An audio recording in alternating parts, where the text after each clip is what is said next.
ਸ੍ਰੀ ਵਾਹਿਗੁਰੂ ਸਾਹਿਬ ਜੀ।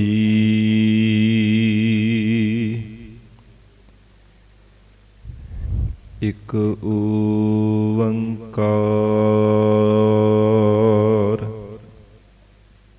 ਸਤਿਨਾਮ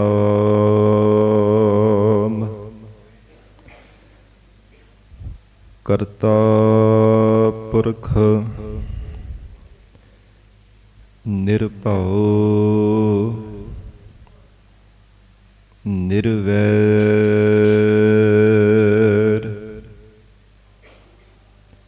ਅਕਾਲ ਮੂਰਤ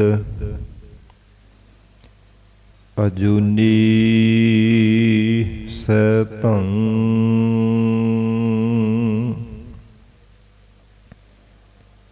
ਗੁਰ ਪ੍ਰਸਾਦ ਜਪ ਆਦਿ ਸਚ ਜੁਗਾਦਿ ਸਚ ਹੈ ਭੀ ਸਚ ਨਾਨਕ ਹੋਸੀ ਭੀ ਸਚ।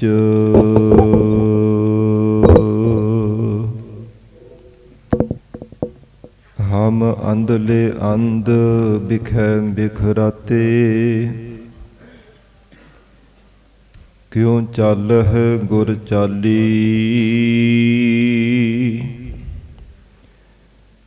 ਸਤਿਗੁਰ ਦਇਆ ਕਰੇ ਸੁਖ ਦਾਤਾ ਹਮ ਲਾਵੈ ਆਪਨ ਪਾਲੀ।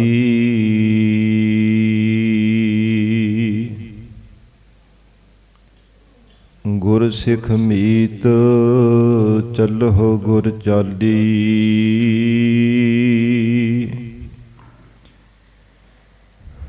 ਜੋ ਗੁਰ ਕਹੈ ਸੋਈ ਭਲ ਮੰਨਹੁ ਹਰ ਹਰ ਕਥਾ ਨਿਰਾਲੀ।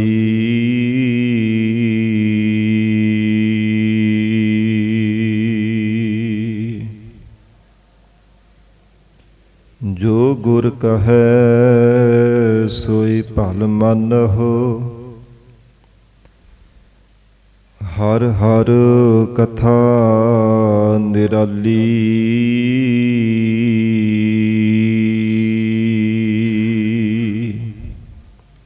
ਮੂਕ ਉਚਰਹਿ ਸ਼ਾਸਤਰ ਖਟ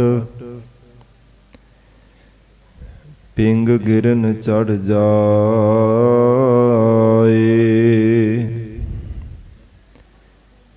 ਅੰਧ ਲਖੈ ਬਦਰੋ ਸੁਣੈ ਜੋ ਕਾਲ ਕਿਰਪਾ ਕਰਾਏ।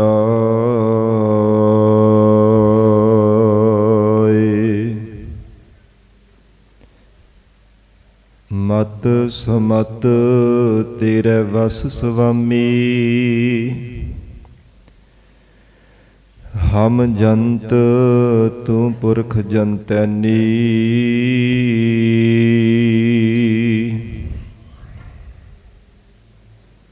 ਮਤ ਸੁਮਤ ਤੇਰੇ ਵਸ ਸੁਆਮੀ ਹਮ ਜੰਤ ਤੂੰ ਪੁਰਖ ਜੰਤੈਨੀ। ਜਨ ਨਾਨਕ ਕੋ ਪ੍ਰਭ ਕਿਰਪਾ ਧਾਰੇ ਜਿਉ ਭਾਵੈ ਤਿਵੈ ਬੁਲੈਨੀ।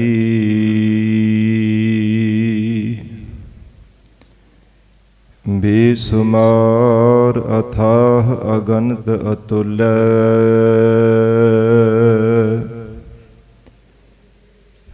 ਜਿਉ ਬੁਲਾਵਹੁ ਤਿਉ ਨਾਨਕ ਦਾਸ ਬੁਲੈ।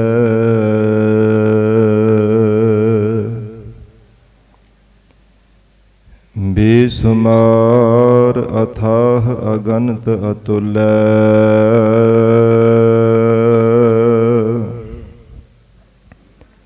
ਜਿਉ ਬੁਲਾਵਹੁ ਤਿਉ ਨਾਨਕ ਦਾਸ ਬੁਲੇ।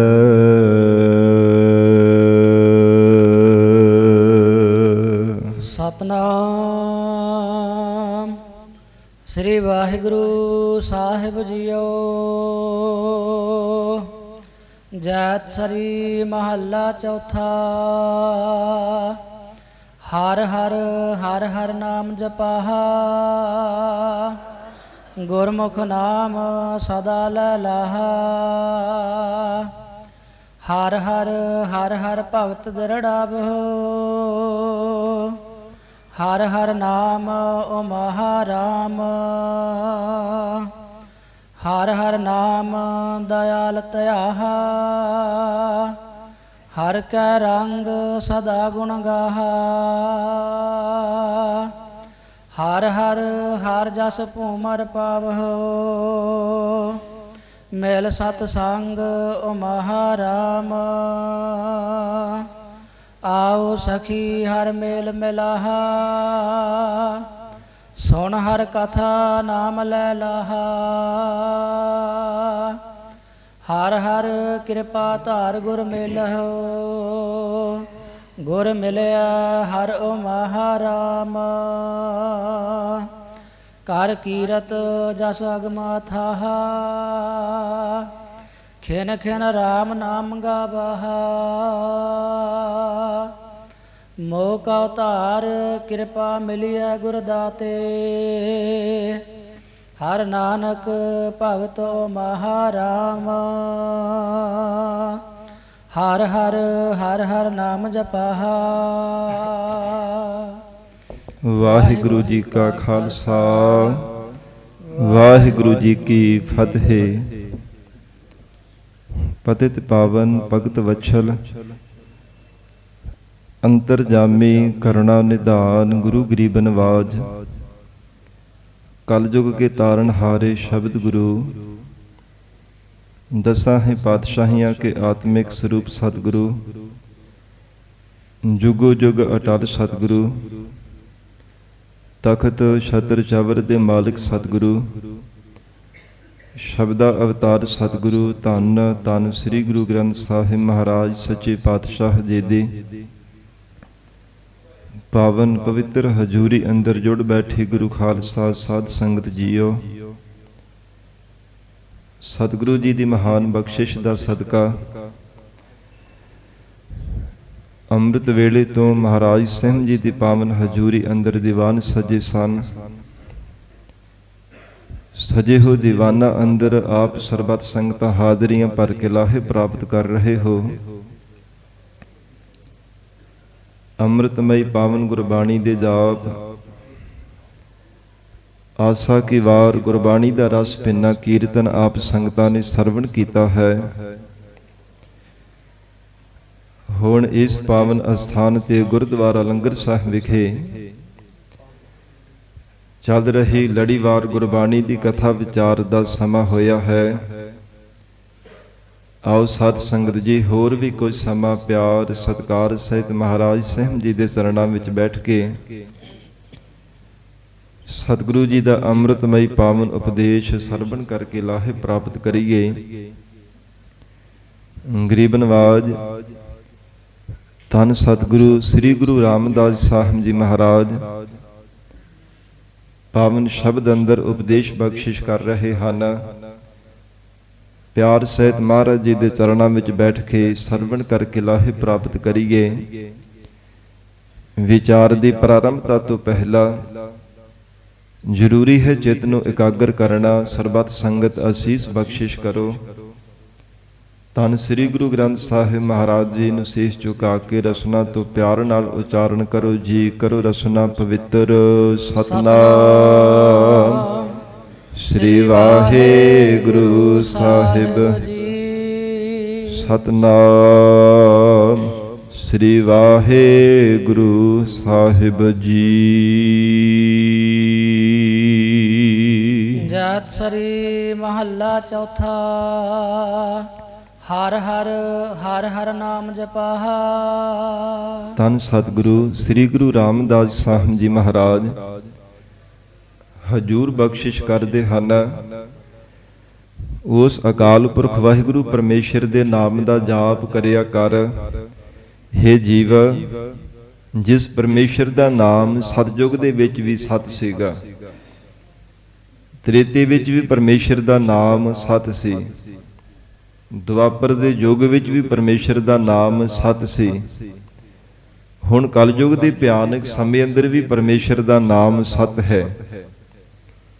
ਚੌਹਾਂ ਯੁੱਗਾਂ ਦੇ ਵਿੱਚ ਮਹਾਰਾਜ ਕਹਿੰਦੇ ਜੋ ਪਰਮੇਸ਼ਰ ਦਾ ਨਾਮ ਹੈ ਇਹ ਸੱਚਾ ਹੈ।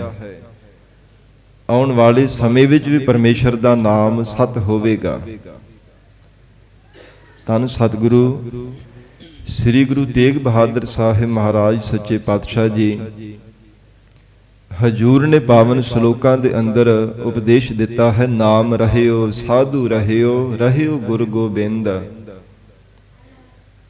ਪਰਮੇਸ਼ਰ ਦਾ ਨਾਮ ਔਰ ਨਾਮ ਜਪਣ ਵਾਲੇ ਪਰਮੇਸ਼ਰ ਦੇ ਪਿਆਰੇ ਸੱਚੇ ਪਾਤਸ਼ਾਹ ਮਹਾਰਾਜ ਕਹਿੰਦੇ ਸਦੀਵੀ ਕਾਲ ਦੇ ਸੰਸਾਰ ਭਰ ਦੇ ਅੰਦਰ ਜੀਵਾਂ ਦੀ ਕਲਿਆਣ ਕਰਦੇ ਆ। ਕਦੇ ਵੀ ਮਹਾਰਾਜ ਸੱਚੇ ਪਾਤਸ਼ਾਹ ਕਹਿੰਦੇ ਕਿਤੇ ਜਾਣ ਵਾਲੇ ਨਹੀਂ ਹਨ। ਸਰੀਰ ਦੀ ਇੱਕ ਮਰਜ਼ਾਦਾ ਹੈ ਸੰਸਾਰ ਦੇ ਅੰਦਰ ਕਿ ਸਰੀਰ ਭਾਵੇਂ ਸਾਧ ਸੰਗਤ ਜੀ ਤਿਆਗ ਦਿੰਦੇ ਆ, ਬੰਦਗੀ ਕਰਨ ਵਾਲੇ ਬ੍ਰਹਮ ਬੇਤੇ, ਪਰ ਜਿਵੇਂ ਜੀਵਨ ਕਾਲ ਦੌਰਾਨ ਤਿੰਨਾਂ ਦੀ ਸੰਗਤ ਦੇ ਵਿੱਚੋਂ ਕੁਝ ਨਾ ਕੁਝ ਸੇਧ ਮਿਲਦੀ ਰਹਿੰਦੀ ਹੈ। ਜਿਨ੍ਹਾਂ ਨੇ ਪਰਮੇਸ਼ਰ ਦੇ ਨਾਮ ਨੂੰ ਕਮਾਇਆ ਹੈ, ਸ਼ਬਦ ਦਾ ਅਭਿਆਸ ਕੀਤਾ, ਜੀਵਨ ਦੇ ਅੰਦਰ ਰੱਬ ਦਾ ਨਾਮ ਜਪਿਆ, ਉਹਨਾਂ ਦੇ ਸਰੀਰ ਤਿਆਗਣ ਤੋਂ ਬਾਅਦ ਵਿੱਚ ਵੀ ਉਸੇ ਤਰ੍ਹਾਂ ਹੀ ਤਿੰਨਾਂ ਦੀਆਂ ਜੀਵਨੀਆਂ ਪੜ੍ਹ ਕਰਕੇ ਸੁਣ ਕਰਕੇ ਜੀਵਨ ਦੇ ਅੰਦਰ ਲਾਭ ਪ੍ਰਾਪਤ ਹੁੰਦਾ ਰਹਿੰਦਾ ਹੈ।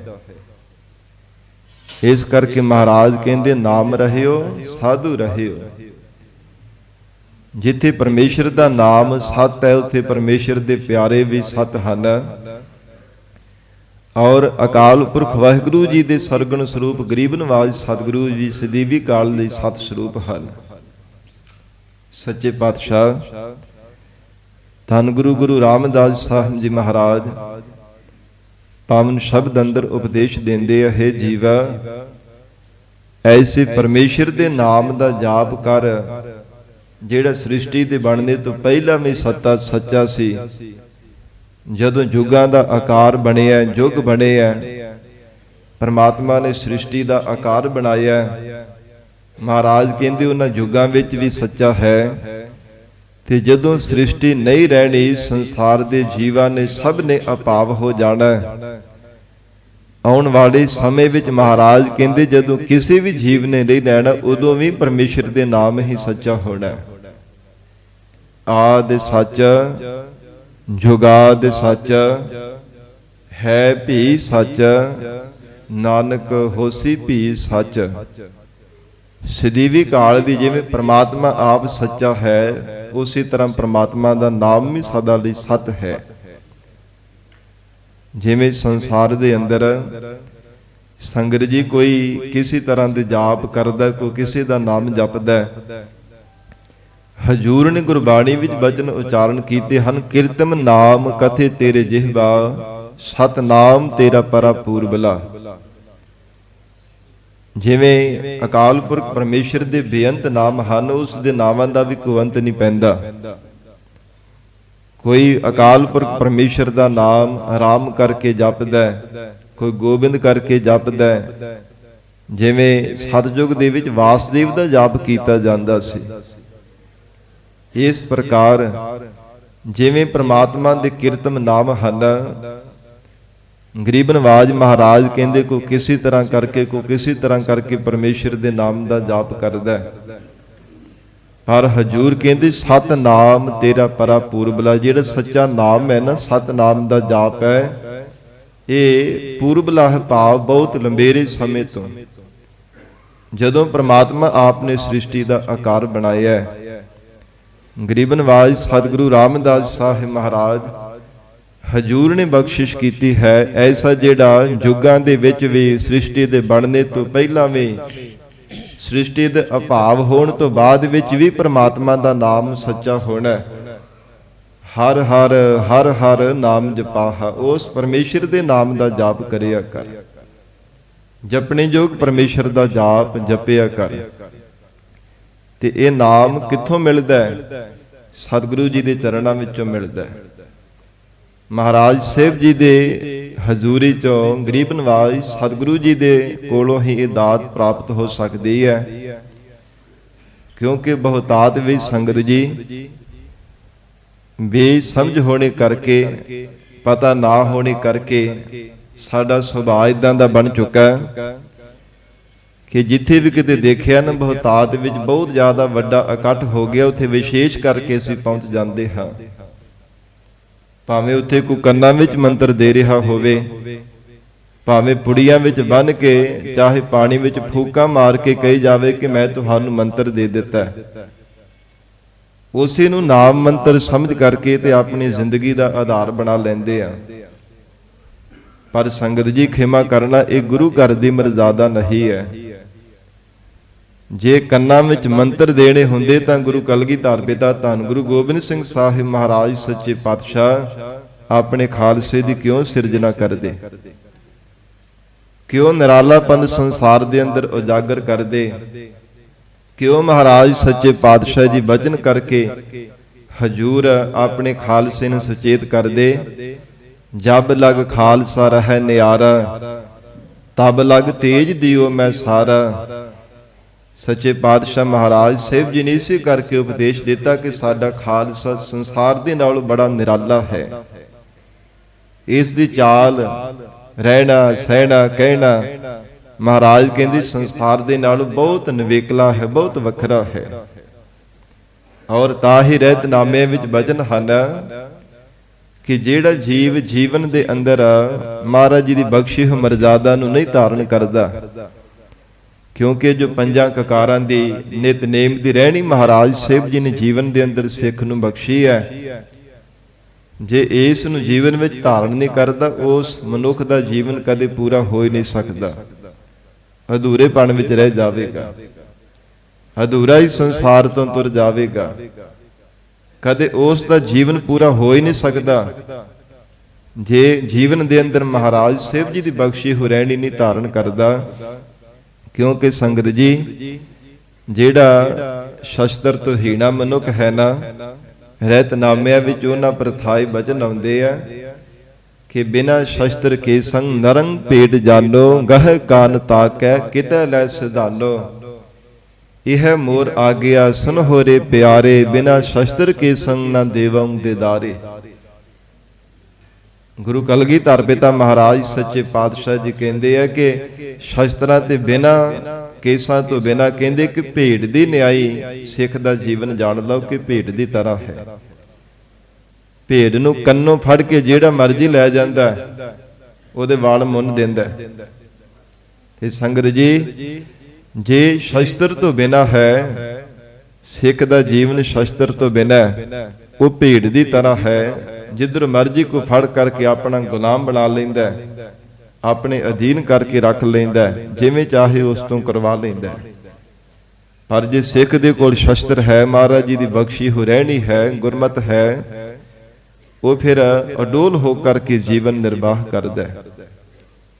ਕੇਵਲ ਮਹਾਰਾਜ ਸ੍ਰੀ ਗੁਰੂ ਗ੍ਰੰਥ ਸਾਹਿਬ ਸੱਚੇ ਪਾਤਸ਼ਾਹੀ ਦੇ ਉੱਪਰ ਭਰੋਸਾ ਰੱਖਦਾ ਹੈ। ਸਤਿਗੁਰੂ ਜੀ ਤੋਂ ਬਿਨਾਂ ਹੋਰ ਕਿਸੇ ਨੂੰ ਦੇਹ ਧਾਰੀ ਪਖੰਡ ਪਾਦ ਕਰਨ ਵਾਲੇ ਪਖੰਡੀਆਂ ਨੂੰ ਆਪਣਾ ਗੁਰੂ ਨਹੀਂ ਬਣਾਉਂਦਾ।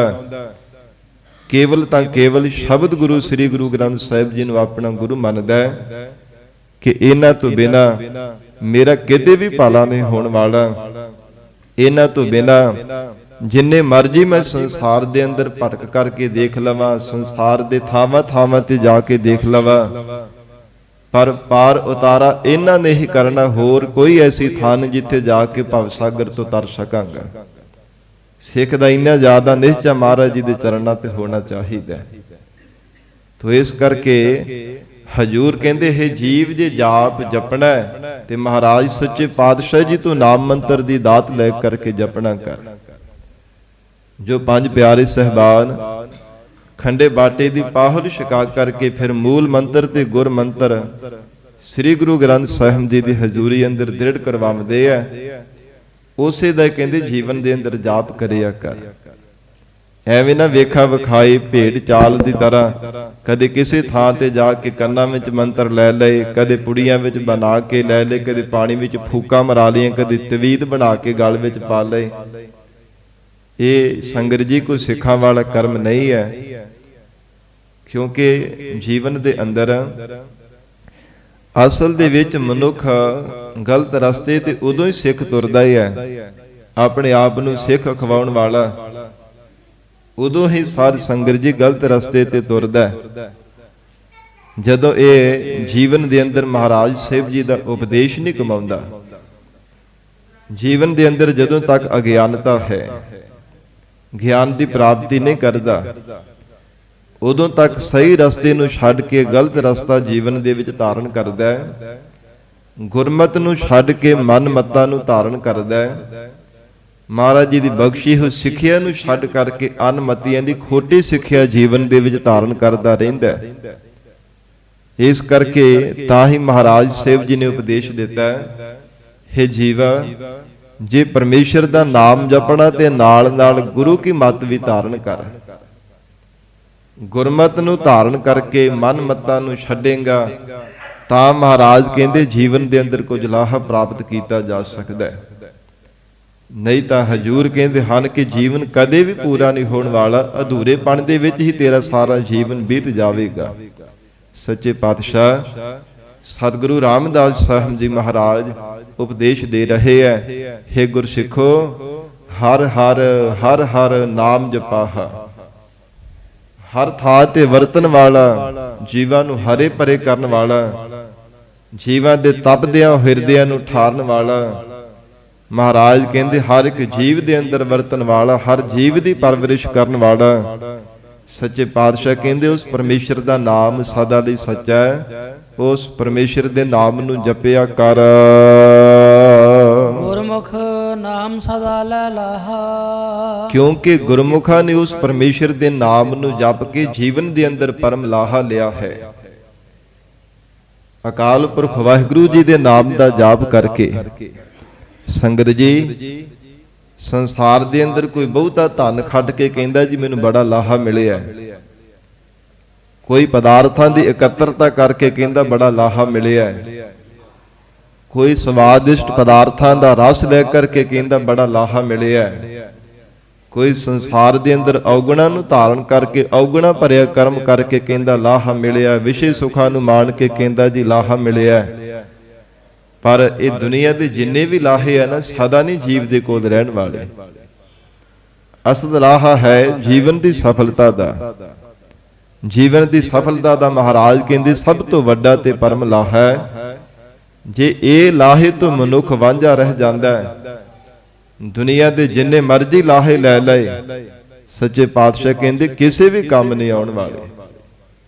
ਜੀਵ ਤੇਰੇ ਕਿਸੇ ਵੀ ਕੰਮ ਨਹੀਂ ਆਉਣੇ ਜੇ ਜੀਵਨ ਦੀ ਸਫਲਤਾ ਦਾ ਲਾਹਾ ਨਾ ਸੰਸਾਰ ਦੇ ਅੰਦਰ ਆ ਕੇ ਲੈ ਸਕਿਆ। ਜਿਸ ਪ੍ਰਥਾਏ ਮਹਾਰਾਜ ਜੀ ਦੀ ਗੁਰਬਾਣੀ ਵਿੱਚ ਅਸੀਂ ਬਚਨ ਪੜ੍ਹਦੇ ਹਾਂ, ਹੇ ਜੀਵ, ਪਰਮਾਤਮਾ ਨੇ ਤੈਨੂੰ ਇਹ ਮਨੁੱਖਾ ਸਰੀਰ ਦਿੱਤਾ ਵੀ ਇਸੇ ਲਈ ਹੈ। ਇਹ ਨਿਸ਼ਚੈ ਕਰਕੇ ਜਾਣ ਕਿ ਪ੍ਰਮਾਤਮਾ ਨੇ ਮੈਨੂੰ ਜੀਵਨ ਇਹ ਸ਼ੁਭ ਅਵਸਰ ਦਿੱਤਾ ਹੈ ਜੀਵਨ ਦੀ ਸਫਲਤਾ ਬਣਾਉਣ ਦਾ, ਪਰਮ ਲਾਹਾ ਪ੍ਰਾਪਤ ਕਰਨੇ ਦਾ। ਕਿਉਂਕਿ ਹੋਰ ਕੋਈ ਐਸੀ ਜੂਨ ਨਹੀਂ 84 ਲੱਖ ਜੀਨਾਂ ਦੇ ਵਿੱਚੋਂ ਜਿਹੜੀ ਮਹਾਰਾਜ ਜੀ ਦੀ ਸਤ ਸੰਗਤ ਵਿੱਚ ਆ ਕਰਕੇ ਜੁੜਦੀ ਹੋਵੇ, ਜਿਹੜੀ ਗੁਰੂ ਵਾਲਾ ਬਣ ਕੇ ਨਾਮ ਅੰਮ੍ਰਿਤ ਦੀ ਦਾਤ ਲੈ ਕਰਕੇ ਸੱਚੇ ਪਾਤਸ਼ਾਹੀ ਦੇ ਸਿਧਾਂਤ ਨੂੰ ਜੀਵਨ ਦੇ ਅੰਦਰ ਧਾਰਨ ਕਰਕੇ ਮਹਾਰਾਜ ਜੀ ਦੇ ਦਰਸਾਏ ਹੋਏ ਮਾਰਗ ਤੇ ਚੱਲ ਕਰਕੇ ਪਰਮ ਲਾਹਾ ਲੈ ਸਕੇ। ਕੇਵਲ ਇਹ ਮਾਨਸ ਜੀਵਨ ਨੂੰ ਹੀ ਵਡਿਆਈ ਪ੍ਰਮਾਤਮਾ ਨੇ ਦਿੱਤੀ ਹੈ। ਤਾਂ ਹੀ ਮਹਾਰਾਜ ਸਾਹਿਬ ਜੀ ਨੇ ਉਚਾਰਨ ਕੀਤਾ ਹੈ, ਭਈ ਪ੍ਰਾਪਤ ਮਾਨੁਖ ਦੇ ਹੁਰੀਆ, ਗੋਬਿੰਦ ਮਿਲਣ ਕੀ ਇਹ ਤੇਰੀ ਬਰੀਆ। ਪਰਮਾਤਮਾ ਦੇ ਨਾਲ ਮਿਲਣ ਦੀ ਤੇਰੀ ਵਾਰੀ ਹੈ। ਪਰਮੇਸ਼ਰ ਨੇ ਤੈਨੂੰ ਸ਼ੁਭ ਅਵਸਰ ਦਿੱਤਾ ਹੈ। ਉਸ ਪਰਮਾਤਮਾ ਦੇ ਨਾਲ ਮਿਲਣ ਦੇ ਲਈ ਮਹਾਰਾਜ ਕਹਿੰਦੇ ਜੀਵਨ ਦੇ ਅੰਦਰ ਪਰਮੇਸ਼ਰ ਦੇ ਨਾਮ ਦਾ ਲਾਹਾ ਲੈ, ਨਾਮ ਜਪਣ ਦਾ ਲਾਹਾ। ਨਾਮ ਜਪੇਗਾ ਜੀਵਨ ਦੀ ਸਫਲਤਾ ਦਾ ਲਾਹਾ ਤੈਨੂੰ ਪ੍ਰਾਪਤ ਹੋ ਜਾਵੇਗਾ। ਲੋਕ ਪਰਲੋਕ ਤੇਰਾ ਸੁਹੇਲਾ ਹੋ ਜਾਵੇਗਾ। ਜੇ ਕਿਤੇ ਪਿਆਰ ਦੇ ਨਾਲ ਪਰਮੇਸ਼ਰ ਦਾ ਨਾਮ ਜਪੇਗਾ। ਜੇ ਹੁਣ ਨਹੀਂ ਪ੍ਰਮਾਤਮਾ ਦਾ ਨਾਮ ਜਪਿਆ ਤੋ ਗੁਰਬਾਣੀ ਵੀ ਸੱਚੇ ਪਾਤਸ਼ਾਹ ਮਹਾਰਾਜ ਸਾਹਿਬ ਜੀ ਬਖਸ਼ਿਸ਼ ਕਰਦੇ ਆ ਨਾ, ਹੇ ਜੀਵ ਕਦੋਂ ਜਪਣਾ ਹੈ? ਜੇ ਹੁਣ ਨਹੀਂ ਮਹਾਰਾਜ ਜੀ ਦੀ ਸਤ ਸੰਗਤ ਕੀਤੀ ਕਦੋਂ ਕਰੇਗਾ? ਜਦੋਂ 4 ਪੈਰ ਲੱਗ ਗਏ, ਸਿਰ ਤੇ 2 ਸਿੰਗ ਲੱਗ ਗਏ, ਮੁਖ ਤੋਂ ਗੂੰਗਾ ਹੋ ਗਿਆ, ਭਾਵ ਉਦੋਂ ਨਹੀਂ ਤੇਰੇ ਤੋਂ ਨਾਮ ਜਪਿਆ ਜਾਣਾ, ਉਦੋਂ ਨਹੀਂ ਗੁਰੂ ਕੀ ਸੰਗਤ ਕੀਤੀ ਜਾਣੀ, ਉਦੋਂ ਨਹੀਂ ਤੇਰੇ ਤੋਂ ਗੁਰੂ ਵਾਲਾ ਬਣ ਕੇ ਜਨਮ ਸੁਹੇਲਾ ਕੀਤਾ ਜਾਣਾ, ਜਦੋਂ ਪਸ਼ੂਆਂ ਦੀ ਜੂਨ ਦੇ ਵਿੱਚ ਪੈ ਗਿਆ। 4 ਪਾਵ 2 ਸਿੰਘ ਗੁੰਗ ਮੁਖ, ਤਬ ਕੈਸੇ ਗੁਣ ਗਈ ਹੈ। ਉਦੋਂ ਕਿਵੇਂ ਪ੍ਰਮਾਤਮਾ ਦੇ ਗੁਣ ਗਾਵੇਂਗਾ? ਕਿਵੇਂ ਮਹਾਰਾਜ ਜੀ ਦੀ ਸਤ ਸੰਗਤ ਵਿੱਚ ਆ ਕੇ ਸੇਵਾ ਕਰੇਗਾ, ਗੁਰੂ ਕੀ ਸੰਗਤ ਵਿੱਚ ਆ ਕਰਕੇ ਜੁੜੇਗਾ। ਮਹਾਰਾਜ ਕਹਿੰਦੇ ਕੇਵਲ ਤਾਂ ਕੇਵਲ ਇਹ ਮਾਨਸ ਜੀਵਨ ਨੂੰ ਪ੍ਰਮਾਤਮਾ ਨੇ ਵਡਿਆਈ ਦਿੱਤੀ ਹੈ। ਤੇ ਗੁਰਬਾਣੀ ਵਿੱਚ ਹਜੂਰ ਦਾ ਬਖਸ਼ਿਸ਼ ਹੈ, ਭਰਿਆ ਬਚਨ ਹੈ ਕਿ ਜਿਹੜਾ ਇਹ ਮਨੁੱਖਾ ਸਰੀਰ ਪ੍ਰਮਾਤਮਾ ਨੇ ਦਿੱਤਾ, ਇਹ ਜਾਣੋ ਕਿ ਜਿਵੇਂ ਅਖੀਰਲਾ ਡੰਡਾ, ਅਖੀਰਲਾ ਪੜਾਅ ਹੈ। ਜਿਵੇਂ ਕਿਸੇ ਨੇ ਸੰਗਤ ਜੀ ਉੱਪਰਲੀ ਮੰਜ਼ਲ ਤੇ ਪਹੁੰਚਣਾ ਹੋਵੇ ਨਾ, ਛੱਤ ਤੇ ਚੜ੍ਹਨਾ ਹੋਵੇ ਤੇ ਪੌੜੀ ਦੇ ਡੰਡੇ ਇੱਕ ਇੱਕ ਕਰਕੇ ਚੜ੍ਹਦਾ ਜਾਂਦਾ ਹੈ। ਤੇ ਜੇ ਮੰਨ ਲਓ ਕਿਤੇ ਹੱਥ ਖਿਸਕ ਜਾਂਦਾ ਜਾਂ ਪੈਰ ਤਿਲਕ ਜਾਂਦਾ, ਥੋੜੀਆਂ ਪੌੜੀਆਂ ਚੜ੍ਹਦਾ ਉਹਦਾ ਬਚਾਅ ਹੋ ਜਾਂਦਾ ਹੈ। ਜੇ ਐਨ ਅਖੀਰਲੇ ਸਿਰੇ ਤੇ ਡੰਡੇ ਤੇ ਜਾ ਕੇ ਹੱਥ ਛੁੱਟ ਜਾਂਦਾ, ਉਹਦਾ ਫਿਰ ਬਚਾਅ ਨਹੀਂ ਹੁੰਦਾ। 84 ਲੱਖ ਜੂਨਾ ਕਹਿੰਦੇ ਕਿ 84 ਡੰਡਿਆਂ ਵਾਲੀ ਇੱਕ ਪੌੜੀ ਹੈ, ਇੱਕ ਇੱਕ ਕਰਕੇ ਇਹ ਜੀਵ ਚੜ੍ਹਦਾ ਆਇਆ। ਇੱਕ ਇੱਕ ਜੂਨ ਦੇ ਵਿੱਚ ਫਿਰ ਪਤਾ ਨਹੀਂ ਜਨਮ ਕਿੰਨੇ ਕੋ ਧਾਰਨ ਕੀਤੇ ਹੈ। ਇਕੱਲਾ 84 ਜਨਮ ਨਹੀਂ, ਕਈ ਜਨਮ ਪਏ ਕੀਟ ਪਤੰਗਾ, ਕਈ ਜਨਮ ਤਾਂ ਭਾਵ ਪਤਾ ਨਹੀਂ ਕਿੰਨੇ ਕੋ ਜਨਮ, ਕੋਈ ਗਿਣਤੀ ਨਹੀਂ ਹੈ ਕਿ ਇੰਨੇ ਜਨਮ ਐਸ ਜੂਨ ਦੇ ਵਿੱਚ ਹੈ, ਇੰਨੇ ਜਨਮ ਐਸ ਜੂਨ ਦੇ ਵਿੱਚ ਧਾਰਨ ਕੀਤੇ ਨਹੀਂ।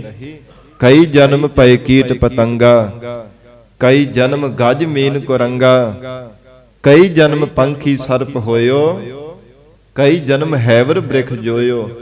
ਮਿਲ ਜਗਦੀਸ਼ ਮਿਲਨ ਕੀ ਬਰੀਆ, ਚਿਰੰਕਾਲ ਇਹ ਦੇਹ ਸੰਜਰੀਆ। ਪਰਮਾਤਮਾ ਦੇ ਨਾਲ ਮਿਲਣੇ ਦੀ ਤੇਰੀ ਵਾਰੀ ਹੈ। ਹੇ ਜੀਵ, ਬੜੇ ਚਿਰਾਂ ਬਾਅਦ, ਲੰਬੇਰੇ ਸਮੇਂ ਬਾਅਦ ਤੈਨੂੰ ਮਾਨਸ ਜੀਵਨ ਦੀ ਦਾਤ ਪਰਮਾਤਮਾ ਨੇ ਦਿੱਤੀ ਹੈ। ਤੋ ਹਜੂਰ ਕਹਿੰਦੇ ਹਨ ਇੱਕ ਇੱਕ ਜੂਨ ਦੇ ਵਿੱਚ ਬਹੁਤ ਸਾਰੇ ਜਨਮ ਧਾਰਨ ਕਰ ਕਰਕੇ ਇਹ ਪੜਾਅ ਦਰ ਪੜਾਅ 84 ਲੱਖ ਜੂਨਾਂ ਨੂੰ ਭੋਗ ਕਰਕੇ ਮਾਨਸ ਜੀਵਨ ਦੀ ਪ੍ਰਾਪਤੀ ਕਰਦਾ ਹੈ। ਤੇ ਮਹਾਰਾਜ ਕਹਿੰਦੇ ਇਸ ਪੌੜੀ ਤੇ ਜੋ ਨਰ ਝੁਕੈ, ਸੋ ਆਏ ਜਾਏ ਦੁੱਖ ਪਾਏਂਦਾ। ਇਹ ਮਨੁੱਖਾ ਸਰੀਰ ਰੂਪੀ ਡੰਡੇ ਤੋਂ ਜੇ ਪੈਰ ਥਿੜਕ ਗਿਆ, ਜੇ ਹੁਣ ਨਹੀਂ ਪਰਮੇਸ਼ਰ ਦਾ ਭਜਨ ਬੰਦਗੀ ਕਰਕੇ ਸੇਵਾ ਸਿਮਰਨ ਕਰਕੇ ਜੀਵਨ ਨੂੰ ਸਫਲਿਆ ਬਣਾਇਆ, ਮਹਾਰਾਜ ਕਹਿੰਦੇ ਫਿਰ ਆਵਾਗਮਨ ਦੇ ਚੱਕਰ ਵਿੱਚ ਹੀ ਪਿਆ ਰਹੇਗਾ। ਦੁਬਾਰਾ ਫੇਰ ਉਸੇ ਤਰ੍ਹਾਂ ਪਤਾ ਨਹੀਂ ਕਿੰਨੇ ਕਿੰਨੇ ਜਨਮ ਸੰਸਾਰ ਦੇ ਅੰਦਰ ਧਾਰਨ ਕਰਨੇ ਪੈਣਗੇ, ਫੇਰ ਬਾਰ-ਬਾਰ ਮਾਤਾ ਦੇ ਗਰਭ ਦੇ ਵਿੱਚ ਪੁੱਠਿਆ ਲਟਕਣਾ ਪਵੇਗਾ। ਸੱਚੇ ਪਾਤਸ਼ਾਹ ਮਹਾਰਾਜ ਕਹਿੰਦੇ ਇਥੋਂ ਛੁਟਕਿਆ ਠੌਰ ਨਾ ਪਾਏ, ਕਿਤੇ ਠਾਹਰ ਵੀ ਨਹੀਂ ਪ੍ਰਾਪਤ ਹੋ ਸਕਦੀ ਜੇ ਮਨੁੱਖਾ ਸਰੀਰ ਇਹ ਡੰਡੇ ਤੋਂ ਹੱਥ ਤੇੜਾ ਛੁੱਟ ਗਿਆ, ਕਿਤੇ ਨਹੀਂ ਮਹਾਰਾਜ ਕਹਿੰਦੇ ਬਚਾਅ ਹੋਣ ਵਾਲਾ। ਤੋ ਗਰੀਬ ਨਵਾਜ ਸਤਿਗੁਰੂ ਰਾਮਦਾਸ ਸਾਹਿਬ ਸੱਚੇ ਪਾਤਸ਼ਾਹ ਮਹਾਰਾਜ ਕਹਿੰਦੇ ਗੁਰਮੁਖ ਨਾਮ ਸਦਾ ਲੈ ਲਾਹਾ, ਸਦੀਵੀ ਕਾਦਰੀ ਲੈਣ ਵਾਲਾ ਜੋ ਪਰਮ ਲਾਹਾ। ਗੁਰਮੁਖਾਂ ਨੇ ਸਦਾ ਸਦਾ ਨਾਮ ਜਪ ਕਰਕੇ ਪਰਮ ਲਾਹੇ ਦੀ ਪ੍ਰਾਪਤੀ ਕੀਤੀ ਹੈ। ਸੰਗਤ ਜੀ, ਗੁਰਮੁਖ ਵੀ 3 ਪ੍ਰਕਾਰ ਦੇ ਹੁੰਦੇ ਆ। ਇੱਕ ਗੁਰਮੁਖ, ਦੂਜੇ ਗੁਰਮੁਖਤਰ ਤੇ ਤੀਜੀ ਹਨ ਗੁਰਮੁਖਤਮ।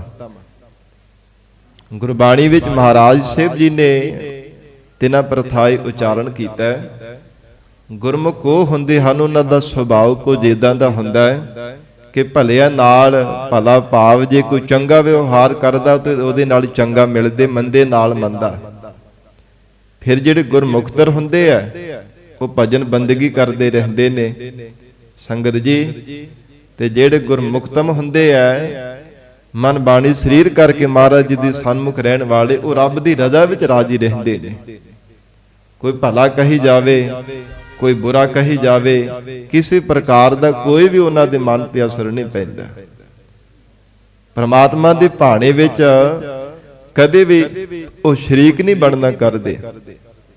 ਇੱਕ ਵਾਰ ਜਗਤ ਗੁਰੂ ਗੁਰੂ ਨਾਨਕ ਦੇਵ ਸਾਹਿਬ ਜੀ ਮਹਾਰਾਜ ਬਹਾਵਲਪੁਰ ਦੇ ਇਲਾਕੇ ਵਿੱਚ ਗਏ। ਸੱਚੇ ਪਾਤਸ਼ਾਹ ਜੀ ਮਹਾਰਾਜ ਜਦੋਂ ਨਸ਼ਹਿਰੇ ਨਗਰ ਦੇ ਅੰਦਰ 100 ਸੁਹਾਗਣ ਨੂੰ ਉਪਦੇਸ਼ ਦਿੱਤਾ, ਉਹਦੇ ਤੋਂ ਬਾਅਦ ਮਹਾਰਾਜ ਬਹਾਵਲਪੁਰ ਦੇ ਵਿੱਚ ਗਏ ਸਨ।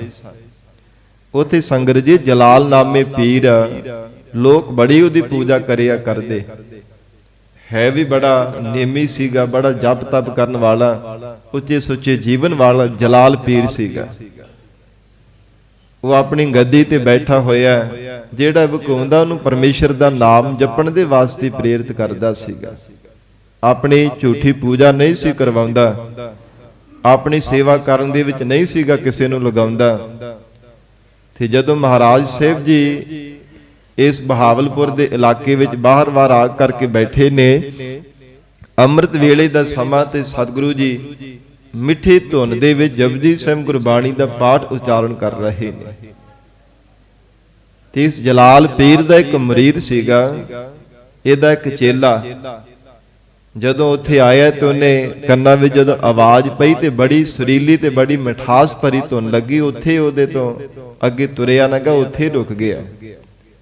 ਮਨ ਇੰਨਾ ਜ਼ਿਆਦਾ ਇਕਾਗਰ ਹੋ ਗਿਆ, ਮਹਾਰਾਜ ਜੀ ਦੀ ਬਾਣੀ ਸੁਣਦਾ ਰਿਹਾ। ਤੇ ਜਦੋਂ ਇਹ ਪੰਕਤੀ ਆਈ ਨਾ, ਗੁਰਮੁਖ ਨਾਦੰ ਗੁਰਮੁਖ ਵੇਦੰ ਗੁਰਮੁਖ ਰਹਿਆ ਸਮਾਈ, ਇਹ ਗੁਰਮੁਖ ਸ਼ਬਦ 3 ਵਾਰ ਕੰਨਾਂ ਦੇ ਨਾਲ ਸੁਣਿਆ। ਸਮਝ ਨਹੀਂ ਪਈ ਅਰਥਾਂ ਦੀ, ਪਰ ਆਨੰਦ ਬੜਾ ਆ ਰਿਹਾ ਸੀਗਾ। ਅਰਥਾਂ ਦੀ ਸਮਝ ਨਹੀਂ ਪਈ। ਜਦੋਂ ਬਾਣੀ ਸਰਵਣ ਕਰਕੇ ਚਲਾ ਗਿਆ ਤੇ ਉਹਦੇ ਪੀਰ ਨੇ ਪੁੱਛਿਆ, ਕਹਿਣ ਲੱਗਾ ਕਿ ਅੱਜ ਤੇਰਾ ਲੇਟ ਆਉਣ ਦਾ ਕਾਰਨ ਕੀ ਹੈ? ਬਹੁਤ ਜ਼ਿਆਦਾ ਤੂੰ ਦੇਰੀ ਦੇ ਨਾਲ ਆਇਆ, ਕਿ ਕਿਸੇ ਕੋਲ ਬੈਠ ਗਿਆ ਸੀਗਾ ਰਸਤੇ ਵਿੱਚ? ਕੀ ਕਾਰਨ ਹੈ?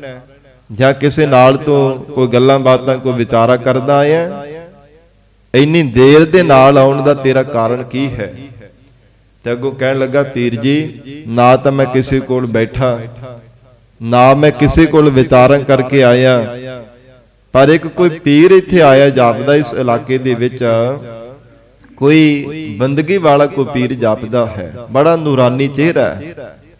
ਉਹ ਤਾਂ ਕੋਈ ਰੱਬੀ ਅਵਤਾਰ ਹੀ ਜਾਪਦਾ, ਚਿਹਰਾ ਬੜਾ ਨੂਰਾਨੀ ਹੈ, ਮਸਤਕ ਦਾ ਬੜਾ ਦਗਦਾ ਹੋਇਆ ਨੂਰ ਉਹਨਾਂ ਦਾ ਨਜ਼ਰ ਆਉਂਦਾ ਸੀ। ਤੇ ਜਿਹੜੇ ਆਪਣੇ ਸ਼੍ਰੀ ਕੰਠ ਤੋਂ ਬਾਣੀ ਪੜ੍ਹਦੇ ਸਨ, ਉਸ ਬਾਣੀ ਦੇ ਵਿੱਚ ਮਿਠਾਸ, ਬੜਾ ਰਹੱਸ ਸੀਗਾ।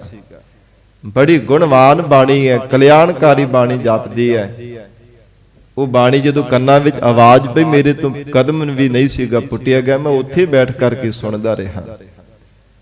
ਪਰ ਇੱਕ ਸ਼ਬਦ ਦੇ ਮੈਨੂੰ ਅਰਥ ਨਹੀਂ ਸਮਝ ਆਏ। ਗੁਰਮੁਖ ਨਾਦੰ ਗੁਰਮੁਖ ਵੇਦੰ ਗੁਰਮੁਖ ਰਹਿਆ ਸਮਾਈ, ਗੁਰਮੁਖ ਸ਼ਬਦ ਦੇ ਕੀ ਅਰਥ ਹਨ? ਉਹ ਪੀਰ ਵੀ ਹੈਰਾਨ ਰਹਿ ਗਿਆ, ਕਹਿੰਦਾ ਇਹਦਾ ਤੇ ਮੈਨੂੰ ਵੀ ਨਹੀਂ ਪਤਾ। ਜਿਨ੍ਹਾਂ ਨੇ ਇਹ ਉਚਾਰਨ ਕੀਤੇ ਉਹਨਾਂ ਤੋਂ ਪੁੱਛ ਲੈਂਦੇ ਆ। ਜਦੋਂ ਮਹਾਰਾਜ ਚੱਲਦੇ ਹੋਏ ਆਏ ਆ ਨਾ, ਤੇ ਉਹ ਪੀਰ ਨੇ ਬਹੁਤ ਜ਼ਿਆਦਾ ਅਦਬ ਕੀਤਾ, ਬੜਾ ਸਤਿਕਾਰ ਕੀਤਾ ਸਤਿਗੁਰੂ ਜੀ ਦਾ। ਬੜੇ ਪਿਆਰ ਦੇ ਨਾਲ ਝੁਕ ਕਰਕੇ ਨਮਸਕਾਰ ਕੀਤੀ ਤੇ ਕਹਿਣ ਲੱਗਾ, ਜੀ ਪਰਲੋਕ ਦੇ ਬਾਰੇ ਆਪ ਕਿਰਪਾ ਕਰਕੇ ਸਾਨੂੰ ਸਮਝਾਵੋ। ਕਿੰਨਾ ਸਮਾਂ ਪਹਿਲਾਂ ਵਿਚਾਰ ਹੁੰਦੇ ਰਹੇ, ਫਿਰ ਆਖਰਕਾਰ ਜਿਹੜਾ ਮਨ ਦੇ ਅੰਦਰ ਸਵਾਲ ਸੀਗਾ ਨਾ, ਸ਼ੰਕਾ ਸੀ, ਕਹਿੰਦਾ ਜੀ ਮਹਾਰਾਜ ਮੈਨੂੰ ਗੁਰਮੁਖ ਸ਼ਬਦ ਦੇ ਅਰਥ ਸਮਝਾਵੋ। ਗੁਰਮੁਖ ਦੇ ਅਰਥ ਕੀ ਹਨ? ਗੁਰਮੁਖ ਕਿਸ ਨੂੰ ਕਿਹਾ ਜਾਂਦਾ ਹੈ? ਅੰਤਰਜਾਮੀ ਧੰਨ ਗੁਰੂ ਨਾਨਕ ਦੇਵ ਸਾਹਿਬ ਮਹਾਰਾਜ ਉਸ ਪੀਰ ਨੂੰ ਕਹਿਣ ਲੱਗੇ, ਪੀਰ ਜੀ ਜਾਓ ਮੱਕੇ ਵਿੱਚ ਜ਼ਿਆਰਤ ਕਰਕੇ ਜਾਓ, ਰਸਤੇ ਵਿੱਚ ਤੁਹਾਨੂੰ ਇਹ ਗੁਰਮੁਖ ਸ਼ਬਦ ਦੇ ਅਰਥ ਸਮਝ ਪੈ ਜਾਣਗੇ। ਜਾਓ ਜਾ ਕਰਕੇ ਆਵੋ। ਕਹਿੰਦਾ ਜੀ ਸਤ ਬਚਨ। ਤੇ ਉਸ ਸਮੇਂ ਕਹਿਣ ਲੱਗਾ, ਮਹਾਰਾਜ ਜਿੰਨਾ ਸਮਾਂ ਮੈਂ ਵਾਪਸ ਨਹੀਂ ਆਉਂਦਾ, ਓਨੀ ਦੇਰ ਤੱਕ ਤੁਸੀਂ ਮੇਰੇ ਇਸ ਗੱਦੀ ਤੇ ਬੈਠ ਕਰਕੇ ਉਪਦੇਸ਼ ਦੇਵੋ ਕੋ ਮੇਰੇ ਚੇਲਿਆਂ ਨੂੰ, ਮੇਰੇ ਦਾਸਾਂ ਨੂੰ, ਜਿਹੜੇ ਵੀ ਕੋਈ ਸੇਵਕ ਚੱਲ ਕਰਕੇ ਆਉਣਗੇ। ਮਹਾਰਾਜ ਉਹਨਾਂ ਸਮਾਂ ਤੁਸੀਂ ਇੱਥੇ ਰਹਿਣਾ। ਕਹਿੰਦੇ ਜੀ ਠੀਕ ਹੈ, ਅਸੀਂ ਇੱਥੇ ਰਹਾਂਗੇ।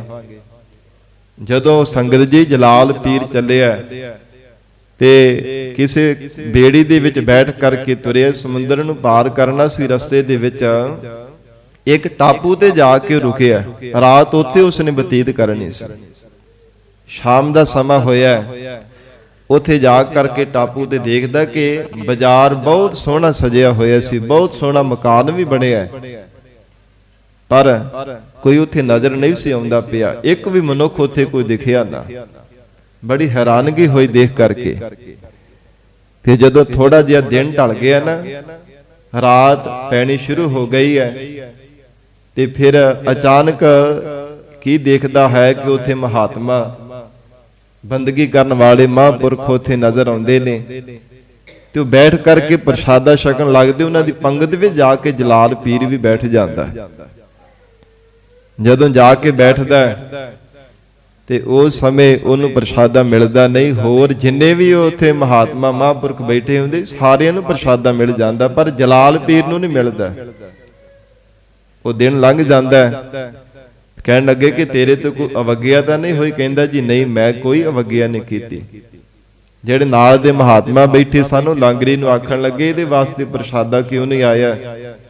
ਤਾਂ ਅੱਗੋਂ ਉਹਨੇ ਰਮਜ ਦਾ ਬਚਨ ਕੀਤਾ। ਕਹਿਣ ਲੱਗਾ ਕਿ ਪ੍ਰਮਾਤਮਾ ਅਭੁੱਲ ਹੈ, ਜ਼ਰੂਰ ਇਹਦੇ ਕੋਲੋਂ ਕੋਈ ਭੁੱਲ ਹੋਈ ਹੋਵੇਗੀ। ਪ੍ਰਮਾਤਮਾ ਅਭੁੱਲ ਹੈ ਜਿਹੜਾ ਇਹਦੇ ਵਾਸਤੇ ਪ੍ਰਸ਼ਾਦਾ ਨਹੀਂ ਆਇਆ। ਉਹ ਦਿਨ ਲੰਘਿਆ, ਰਾਤ ਬਤੀਤ ਹੋ ਗਈ, ਤੇ ਜਦੋਂ ਰਾਤ ਪਰ ਜਾਗਦਾ ਰਿਹਾ ਕਿ ਮੈਂ ਦੇਖਦਾ ਮਹਾਤਮਾ ਆਉਂਦੇ ਕਿੱਥੋਂ ਆ ਜਾਂ ਕਿੱਥੇ ਜਾਂਦੇ ਆ। ਕੱਲ ਮੈਨੂੰ ਪਤਾ ਨਹੀਂ ਚੱਲਿਆ ਕਿਹੜੇ ਵੇਲੇ ਪ੍ਰਗਟ ਹੋ ਗਏ ਸੀਗੇ। ਸਾਰੀ ਰਾਤ ਦੇਖਦਾ ਰਿਹਾ। ਜਦੋਂ ਅੰਮ੍ਰਿਤ ਵੇਲਾ ਹੋਇਆ, ਥੱਕਾ ਹੋਇਆ ਸੀਗਾ, ਉਦੋਂ ਜਲਾਲ ਪੀਰ ਨੂੰ ਨੀਂਦ ਆ ਗਈ ਤੇ ਉਹ ਮਹਾਤਮਾ ਫਿਰ ਉਥੋਂ ਅਲੋਪ ਹੋ ਗਏ। ਪਤਾ ਨਹੀਂ ਚੱਲਿਆ ਕਿੱਧਰ ਚਲੇ ਗਏ।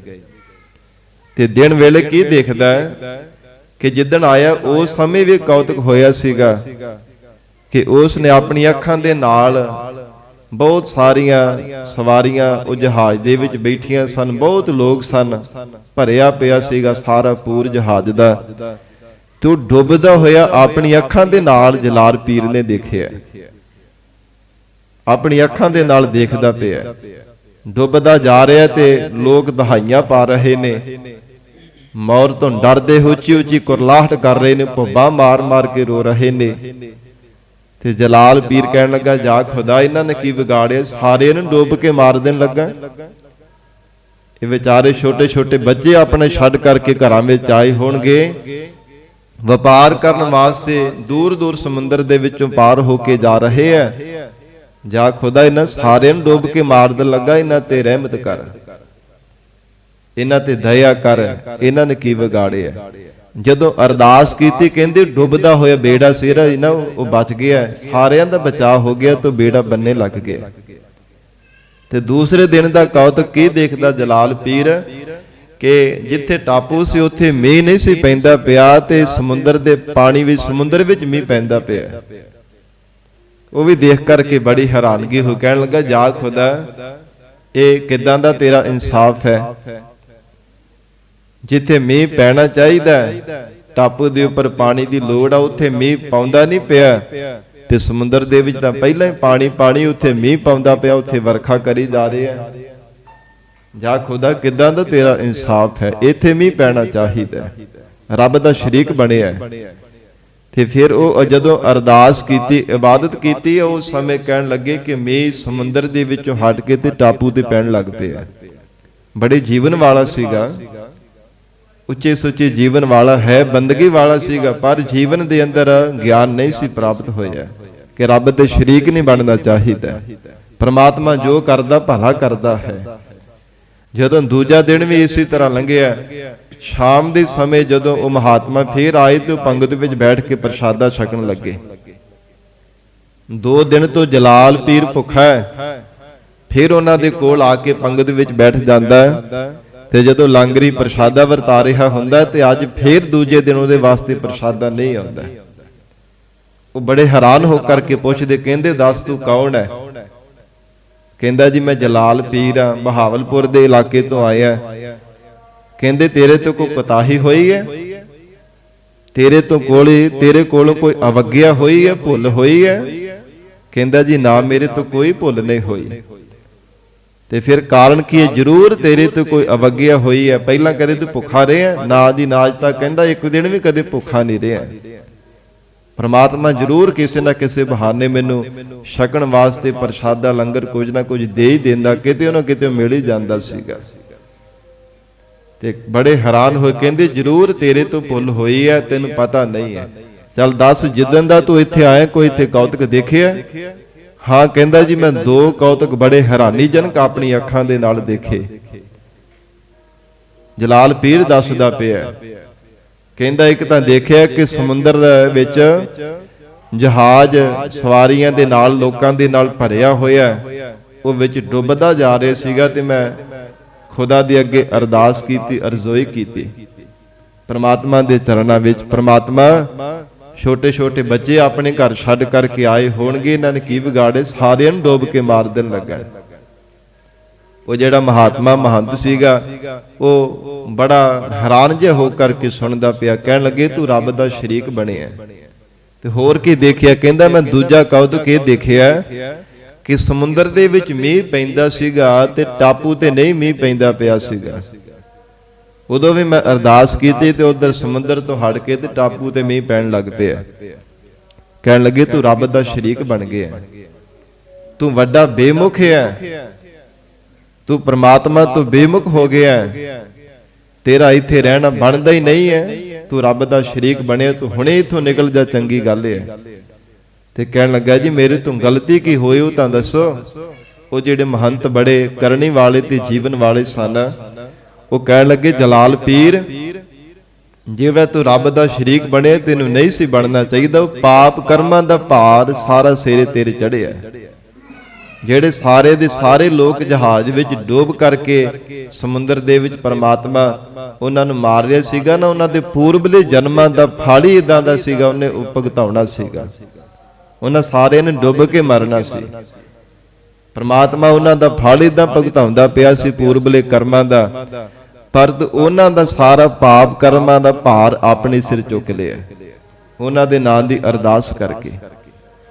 ਤੇ ਫਿਰ ਦੂਜਾ ਕਹਿੰਦੇ ਕਿ ਸਮੁੰਦਰ ਵਿੱਚ ਜਿਹੜਾ ਪਾਣੀ ਮੀਂਹ ਪੈਂਦਾ ਪਿਆ ਸੀਗਾ, ਸਮੁੰਦਰ ਦਾ ਪਾਣੀ ਖਾਰਾ ਹੁੰਦਾ ਹੈ, ਤੇ ਜਿਹੜੇ ਜੀਵ ਖਾਰਾ ਪਾਣੀ ਨਹੀਂ ਪੀਂਦੇ ਵਿੱਚ ਰਹਿੰਦੇ ਹੋ ਉਹਨਾਂ ਦੇ ਵਾਸਤੇ ਪ੍ਰਮਾਤਮਾ ਮੀਂਹ ਪਾਉਂਦਾ ਸੀਗਾ। ਉਹ ਪਿਆਸੇ ਕਿੱਦਾਂ ਕੁਰਲਾਹਟ ਲੈ ਲੈ ਕਰਕੇ ਮਰਦੇ ਹੋਣਗੇ, ਉਹਨਾਂ ਦਾ ਭਾਰ ਵੀ ਤੇਰੇ ਸਿਰ ਚੜੇ, ਇਸ ਕਰਕੇ ਤੂੰ ਰੱਬ ਦਾ ਸ਼ਰੀਕ ਬਣਿਆ, ਤੂੰ ਵੱਡਾ ਬੇਮੁਖ ਹੈ, ਮਨਮੁਖ ਹੈ। ਤੇ ਕਹਿੰਦਾ ਜੀ ਫਿਰ ਠੀਕ ਹੈ, ਮੇਰੇ ਤੋਂ ਅਵਗਿਆ ਤਾਂ ਹੋ ਗਈ, ਮੈਂ ਗਲਤੀ ਤਾਂ ਕਰ ਲਈ, ਪਰ ਇੱਕ ਦੱਸੋ ਕਿ ਗੁਰਮੁਖ ਦੇ ਅਰਥ ਕੀ ਹੁੰਦੇ ਆ?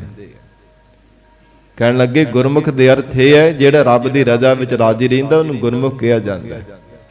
ਜਿਹਦਾ ਕਦੇ ਵੀ ਰੱਬ ਦਾ ਸ਼ਰੀਕ ਨਹੀਂ ਬਣਦਾ, ਪਰਮਾਤਮਾ ਦੇ ਭਾਣੇ ਵਿੱਚ ਰਹਿ ਕੇ ਜੀਵਨ ਨਿਰਵਾਹ ਕਰਦਾ, ਜ਼ਿੰਦਗੀ ਵਿੱਚ ਦੁੱਖ ਮਿਲੇ ਸੁੱਖ ਮਿਲੇ, ਮਾਨ ਹੋਵੇ ਅਪਮਾਨ ਹੋਵੇ, ਉਹਨੂੰ ਗੁਰਮੁਖ ਕਿਹਾ ਜਾਂਦਾ।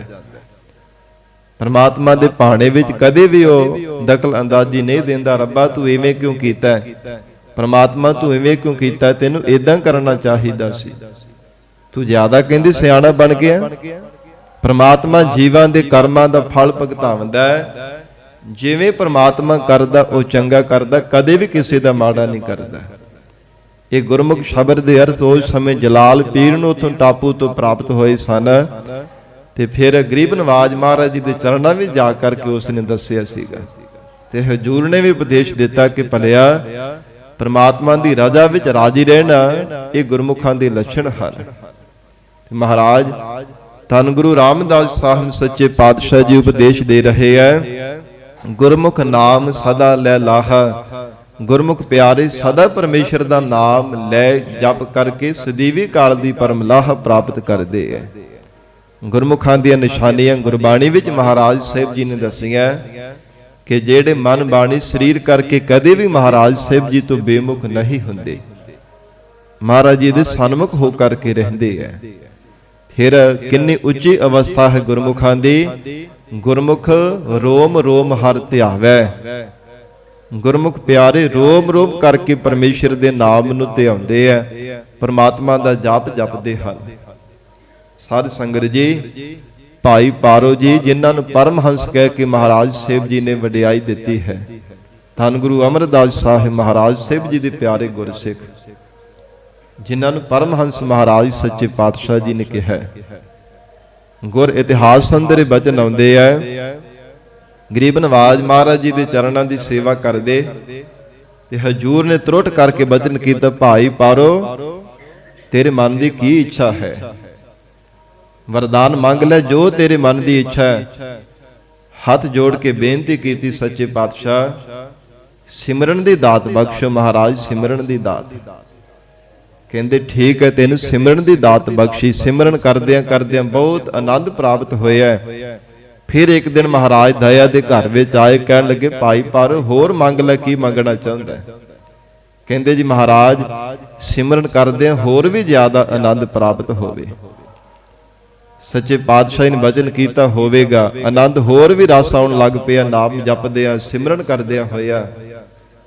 ਤੇ ਫਿਰ ਕਹਿਣ ਲੱਗੇ ਜੀ ਮਹਾਰਾਜ ਇਹ ਜਿਹੜੇ ਵਚਨ ਹਨ ਗੁਰਬਾਣੀ ਦੇ ਅੰਦਰ, ਇੱਕ ਦੂ ਜੀਭੋ ਲੱਖ ਹੋਹੇ, ਲੱਖ ਹੋਵਹਿ ਲੱਖ ਵੀਸ, ਲੱਖ ਲੱਖ ਗੇੜਾ ਆਖੀ ਆਹੇ, ਇੱਕ ਨਾਮ ਜਗਦੀਸ਼। ਮਹਾਰਾਜ ਇਹ ਦਾਤ ਮਿਲ ਜਾਵੇਗੀ ਜੀਵਨ ਦੇ ਅੰਦਰ। ਜਿਵੇਂ ਇੱਕ ਰਸਨਾ ਤੋਂ ਜਪ ਕੇ ਕਿੰਨਾ ਰਸ ਆਉਂਦਾ, ਕਿੰਨਾ ਆਨੰਦ ਆਉਂਦਾ ਪ੍ਰਮਾਤਮਾ ਦਾ ਨਾਮ ਜਪਣ ਦੇ ਨਾਲ, ਮੇਰੀਆਂ ਲੱਖਾਂ ਰਸਨਾ ਬਣ ਜਾਣ, ਉਹਦੇ ਤੋਂ ਮਹਾਰਾਜ ਹੋਰ 4 ਗੁਣਾ ਵੱਧ ਲੱਖਾਂ ਬਣ ਜਾਣ। ਗਰੀਬ ਨਵਾਜ ਇੰਨਾ ਜ਼ਿਆਦਾ ਮੈਨੂੰ ਰਸ ਪ੍ਰਾਪਤ ਹੋਵੇ, ਕਿਰਪਾ ਕਰਕੇ ਦਾਤ ਬਖਸ਼ੋ। ਸੱਚੇ ਪਾਤਸ਼ਾਹ ਕਹਿੰਦੇ ਪ੍ਰਾਪਤ ਹੋ ਜਾਵੇਗੀ। ਜਪਦਿਆਂ ਜਪਦਿਆਂ ਇੰਨਾ ਜ਼ਿਆਦਾ ਰਸ ਆਉਣ ਲੱਗ ਪਿਆ। ਤੇ ਫਿਰ ਸਰੀਰ ਦੇ ਉੱਪਰ ਜਿੰਨੇ ਰੋਮ ਹਨ, ਇਹ ਅਵਸਥਾ ਗੁਰਮੁਖਾਂ ਵਾਲੀ ਭਾਈ ਪਾਰੋ ਜੀ ਨੂੰ ਪ੍ਰਾਪਤ ਹੋ ਗਈ। ਹਰ ਇੱਕ ਰੋਮ ਦੇ ਵਿੱਚੋਂ ਪਰਮੇਸ਼ਰ ਦੇ ਨਾਮ ਦੀ ਆਵਾਜ਼ ਆਉਂਦੀ, ਹਰ ਇੱਕ ਰੋਮ ਦੇ ਵਿੱਚੋਂ। ਗੁਰਮੁਖ ਰੋਮ ਰੋਮ ਹਰ ਧਿਆਵੈ। ਸਾਧ ਸੰਗਤ ਜੀ, ਗੁਰਮੁਖ ਪਿਆਰਿਆਂ ਦੇ ਜਿੰਨੇ ਵੀ ਰੋਮ ਹੈ, ਉਹ ਸਾਰੇ ਰਸਨਾ ਰੂਪ ਹੋ ਕਰਕੇ ਪਰਮੇਸ਼ਰ ਦਾ ਨਾਮ ਜਪਣ ਲੱਗ ਪੈਂਦੇ ਹੈ। ਹਰ ਇੱਕ ਰੋਮ ਦੇ ਵਿੱਚੋਂ ਪਰਮੇਸ਼ਰ ਦੇ ਨਾਮ ਦੀ ਧੁਨ ਪ੍ਰਗਟ ਹੋਣ ਲੱਗ ਪੈਂਦੀ ਹੈ। ਮਹਾਰਾਜ ਕਹਿੰਦੇ ਗੁਰਮੁਖ ਰਾਮ ਨਾਮ ਲੈ ਲਾਹਾ, ਪਰਮੇਸ਼ਰ ਦਾ ਨਾਮ ਜਪ ਕਰਕੇ ਸਦਾ ਲੈ ਲਾਹਾ, ਸਦੀਵੀ ਕਾਲ ਦੀ ਪਰਮ ਲਾਹੀ ਨੂੰ ਪ੍ਰਾਪਤ ਕਰਦੇ ਹੈ। ਇਹ ਗੁਰਮੁਖਾਂ ਦੇ ਲੱਛਣ ਹਨ। ਸਾਧ ਸੰਗਤ ਜੀ, ਕਈ ਵਾਰ ਇਹਨਾਂ ਬਚਨਾਂ ਤੇ ਪੂਰੀ ਤਰ੍ਹਾਂ ਭਰੋਸਾ ਨਹੀਂ ਆਉਂਦਾ ਕਿ ਕਿਵੇਂ ਹੋ ਸਕਦਾ ਹੈ। ਸੰਤ ਬਾਬਾ ਸੁੰਦਰ ਸਿੰਘ ਜੀ ਖਾਲਸਾ ਪਿੰਡਰਾਂ ਵਾਲੇ ਮਹਾਂਪੁਰਖ, ਤਿਨਾਂ ਦਾ ਜੀਵਨ ਪੜ੍ਹ ਕਰਕੇ ਦੇਖਣਾ, ਮਹਾਂਪੁਰਖਾਂ ਦੀ ਜੀਵਨ ਦੀ ਇਹ ਬੜੀ ਹੈਰਾਨੀਜਨਕ ਘਟਨਾ ਹੈ। ਸੱਚੇ ਪਾਤਸ਼ਾਹ ਮਹਾਰਾਜ ਸਾਹਿਬ ਜੀ ਦੇ ਬਚਨਾਂ ਨੂੰ ਸਿੱਧ ਕੀਤਾ ਹੈ। ਮਹਾਂਪੁਰਖਾਂ ਦੀ ਸਰੀਰ ਕਰਕੇ ਇੱਕ ਵਾਰ ਕੋਈ ਸਿਹਤ ਢਿੱਲੀ ਸੀ ਤੇ ਹਸਪੀਟਲ ਦੇ ਵਿੱਚ ਸੰਗਤ ਜੀ ਐਡਮਿਟ ਸਨ। ਤੇ ਉਸ ਸਮੇਂ ਡਾਕਟਰ ਆਇਆ, ਉਹ ਵੀ ਉੱਚੇ ਸੁੱਚੇ ਜੀਵਨ ਵਾਲਾ, ਨਾਮ ਬਾਣੀ ਦਾ ਅਭਿਆਸੀ ਸੀਗਾ। ਸ਼ਾਇਦ ਦੀਵਾਨ ਸਿੰਘ ਉਹਦਾ ਨਾਮ, ਮੈਨੂੰ ਚੰਗੀ ਤਰ੍ਹਾਂ ਖਿਆਲ ਨਹੀਂ ਹੈ। ਉਹ ਆਇਆ ਤੇ ਆ ਕੇ ਉਹਨੂੰ ਪਤਾ ਸੀਗਾ ਮਹਾਂਪੁਰਖਾਂ ਦੀ ਬੜੀ ਉਸਨੇ ਪ੍ਰਸ਼ੰਸਾ ਸੁਣੀ ਸੀ ਕਿ ਗੁਰੂ ਕਲਗੀਧਰ ਪਿਤਾ ਧੰਨ ਗੁਰੂ ਗੋਬਿੰਦ ਸਿੰਘ ਸਾਹਿਬ ਮਹਾਰਾਜ ਸਾਹਿਬ ਜੀ ਦੀ ਚਲਾਈ ਹੋਈ ਜੋ ਟਕਸਾਲ ਉਹਦੇ ਜਥੇਦਾਰ ਹਨ, 11ਵੇਂ ਜਥੇਦਾਰ। ਤੇ ਉਸਨੇ ਪਹਿਲਾਂ ਵੀ ਬੜੇ ਬੜੇ ਜੀਵਨ ਵਾਲੇ ਉੱਚੇ ਸੁੱਚੇ ਮਹਾਂਪੁਰਖਾਂ ਦੀ ਸੰਗਤ ਕੀਤੀ ਸੀ। ਜਦੋਂ ਆਇਆ ਤੇ ਆ ਕੇ ਮਹਾਂਪੁਰਖਾਂ ਨੂੰ ਪਹਿਲਾਂ ਗੁਰਫਤਿਹ ਬੁਲਾਈ ਹੈ, ਵਾਹਿਗੁਰੂ ਜੀ ਕਾ ਖਾਲਸਾ ਵਾਹਿਗੁਰੂ ਜੀ ਕੀ ਫਤਿਹ। ਫਤਿਹ ਬੁਲਾ ਕੇ ਮਹਾਂਪੁਰਖਾਂ ਨੂੰ ਹਾਲ ਪੁੱਛਿਆ ਤੇ ਮਹਾਂਪੁਰਖ ਕਹਿੰਦੇ ਚੜ੍ਹਦੀ ਕਲਾ ਵਿੱਚ ਹਾਂ। ਉਹ ਬੈੱਡ ਦੇ ਉੱਪਰ ਲੇਟੇ ਹੋਏ ਸਨ, ਕਹਿਣ ਲੱਗੇ ਜੀ ਚੜ੍ਹਦੀ ਕਲਾ ਵਿੱਚ ਹਾਂ। ਫਿਰ ਮਹਾਂਪੁਰਖਾਂ ਨੇ ਚੁੱਪਤਾ ਧਾਰਨ ਕਰ ਲਈ ਤੇ ਫਿਰ ਮਹਾਂਪੁਰਖਾਂ ਨੂੰ ਕਹਿਣ ਲੱਗਾ ਜੀ ਕੋਈ ਬਚਨ ਸੁਣਾਵੋ। ਤੇ ਕਹਿਣ ਲੱਗੇ ਡਾਕਟਰ ਸਾਹਿਬ ਤੁਸੀਂ ਸੁਣਾਵੋ। ਤੇ ਜਦੋਂ ਚੁੱਪਤਾ ਧਾਰਨ ਕਰ ਲਈ ਮਹਾਂਪੁਰਖਾਂ ਨੇ ਕੋਈ ਬਚਨ ਨਹੀਂ ਕੀਤਾ ਤੇ ਅੱਗੋਂ ਕਹਿਣ ਲੱਗਾ ਜੀ ਜਿਹੜੇ ਸਾਧੂ ਹੁੰਦੇ ਨਾ, ਢੋਲ ਵਰਗੇ ਹੁੰਦੇ, ਢੋਲ ਵਰਗੇ। ਕਹਿੰਦਾ ਜੀ ਮੈਂ ਪਹਿਲਾਂ ਡੱਗਾ ਲਾਉਂਦਾ, ਬਚਨ ਰੂਪੀ ਡੱਗਾ ਮਾਰਾਂਗਾ ਤੇ ਫਿਰ ਆਪਣੇ ਆਪ ਤੁਸੀਂ ਕੋਈ ਨਾ ਕੋਈ ਬਚਨ ਸੁਣਾਉਣਾ। ਤੇ ਕਹਿਣ ਲੱਗੇ ਜੀ ਮਹਾਂਪੁਰਖਾਂ ਨੇ ਮੁਸਕਰਾ ਕੇ ਕਿਹਾ, ਕਹਿੰਦੇ ਡਾਕਟਰ ਸਾਹਿਬ ਸੁਣਾਓ ਕੋਈ ਬਚਨ, ਆਪਣੀ ਜ਼ਿੰਦਗੀ ਦਾ ਰਹੱਸਮਈ ਬਚਨ ਸੁਣਾਓ। ਕਹਿੰਦਾ ਜੀ ਮੈਂ ਜਦੋਂ ਕਾਰ ਦੇ ਵਿੱਚ ਬੈਠ ਕੇ ਕਾਰ ਚਲਾਉਣਾ ਨਾ, ਆਪਣੀ ਕਾਰ ਚਲਾਉਣਾ, ਗੱਡੀ ਚਲਾਉਣਾ, ਤੇ ਉਹਦੇ ਵਿੱਚ ਮੈਨੂੰ ਧੰਨ ਗੁਰੂ ਨਾਨਕ, ਧੰਨ ਗੁਰੂ ਨਾਨਕ, ਧੰਨ ਗੁਰੂ ਨਾਨਕ ਦੀ ਆਵਾਜ਼ ਸੁਣਦੀ ਹੈ। ਜਿਵੇਂ ਜਿਵੇਂ ਰਫ਼ਤਾਰ ਤੇਜ਼ ਕਰਦਾ ਤਿਵੇਂ ਤਿਵੇਂ ਆਵਾਜ਼ ਵੀ ਤੇਜ਼ ਹੋਈ ਜਾਂਦੀ ਹੈ, ਧੰਨ ਗੁਰੂ ਨਾਨਕ, ਧੰਨ ਗੁਰੂ ਨਾਨਕ, ਧੰਨ ਗੁਰੂ ਨਾਨਕ। ਇਵੇਂ ਆਵਾਜ਼ ਵੀ ਤੇਜ਼ ਹੋਈ ਜਾਂਦੀ ਹੈ। ਤੇ ਮਹਾਂਪੁਰਖ ਥੋੜਾ ਜਿਹਾ ਮੁਸਕਰਾ ਕੇ ਕਹਿੰਦੇ ਜੀ ਡਾਕਟਰ ਸਾਹਿਬ ਸਾਡੇ ਤੇ ਵੀ ਬਖਸ਼ਿਸ਼ ਕਰ ਦੇਵੋ। ਤੇ ਅੱਗੋਂ ਹੱਸ ਕੇ ਕਹਿਣ ਲੱਗੇ, ਮਹਾਂਪੁਰਖੋ ਬਚਨ ਨਾ ਟਾਲੋ, ਹੁਣ ਤੁਸੀਂ ਵੀ ਆਪਣੀ ਜ਼ਿੰਦਗੀ ਦਾ ਕੋਈ ਅਨੋਖਾ ਜਿਹਾ ਚਮਤਕਾਰ ਦਿਖਾਵੋ। ਕਹਿੰਦਾ ਜੀ ਬੜੇ ਬੜੇ ਜੀਵਨ ਵਾਲੇ ਮਹਾਂਪੁਰਖਾਂ ਦੀ ਸੰਗਤ ਮਿਲੀ ਹੈ, ਬਹੁਤ ਕੁਝ ਉਹਨਾਂ ਤੋਂ ਸਿੱਖਣ ਨੂੰ ਵੀ ਮਿਲਿਆ, ਤੁਸੀਂ ਵੀ ਕਿਰਪਾ ਕਰੋ।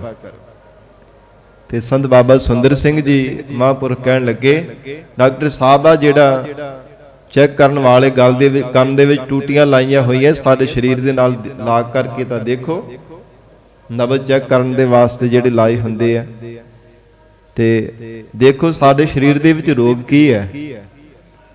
ਜਦੋਂ ਲਾਇਆ ਨਾ ਸੰਗਤ ਜੀ, ਕੰਨਾਂ ਵਿੱਚ ਟੂਟੀਆਂ ਲਾਈਆਂ, ਤੇ ਜਿਸ ਵੀ ਥਾਂ ਤੇ ਸਰੀਰ ਦੇ ਲਾਉਂਦੇ ਆ, ਉਥੋਂ ਵਾਹਿਗੁਰੂ ਵਾਹਿਗੁਰੂ ਵਾਹਿਗੁਰੂ ਵਾਹਿਗੁਰੂ ਵਾਹਿਗੁਰੂ ਸ਼ਬਦ ਦੀ ਆਵਾਜ਼ ਪ੍ਰਗਟ ਹੋਈ ਜਾਂਦੀ। ਭਾਵ ਹਰ ਇੱਕ ਰੋਮ ਦੇ ਵਿੱਚੋਂ ਵਾਹਿਗੁਰੂ ਸ਼ਬਦ ਦੀ ਆਵਾਜ਼ ਆ ਰਹੀ ਸੀ, ਹਰ ਰੋਮ ਦੇ ਵਿੱਚੋਂ।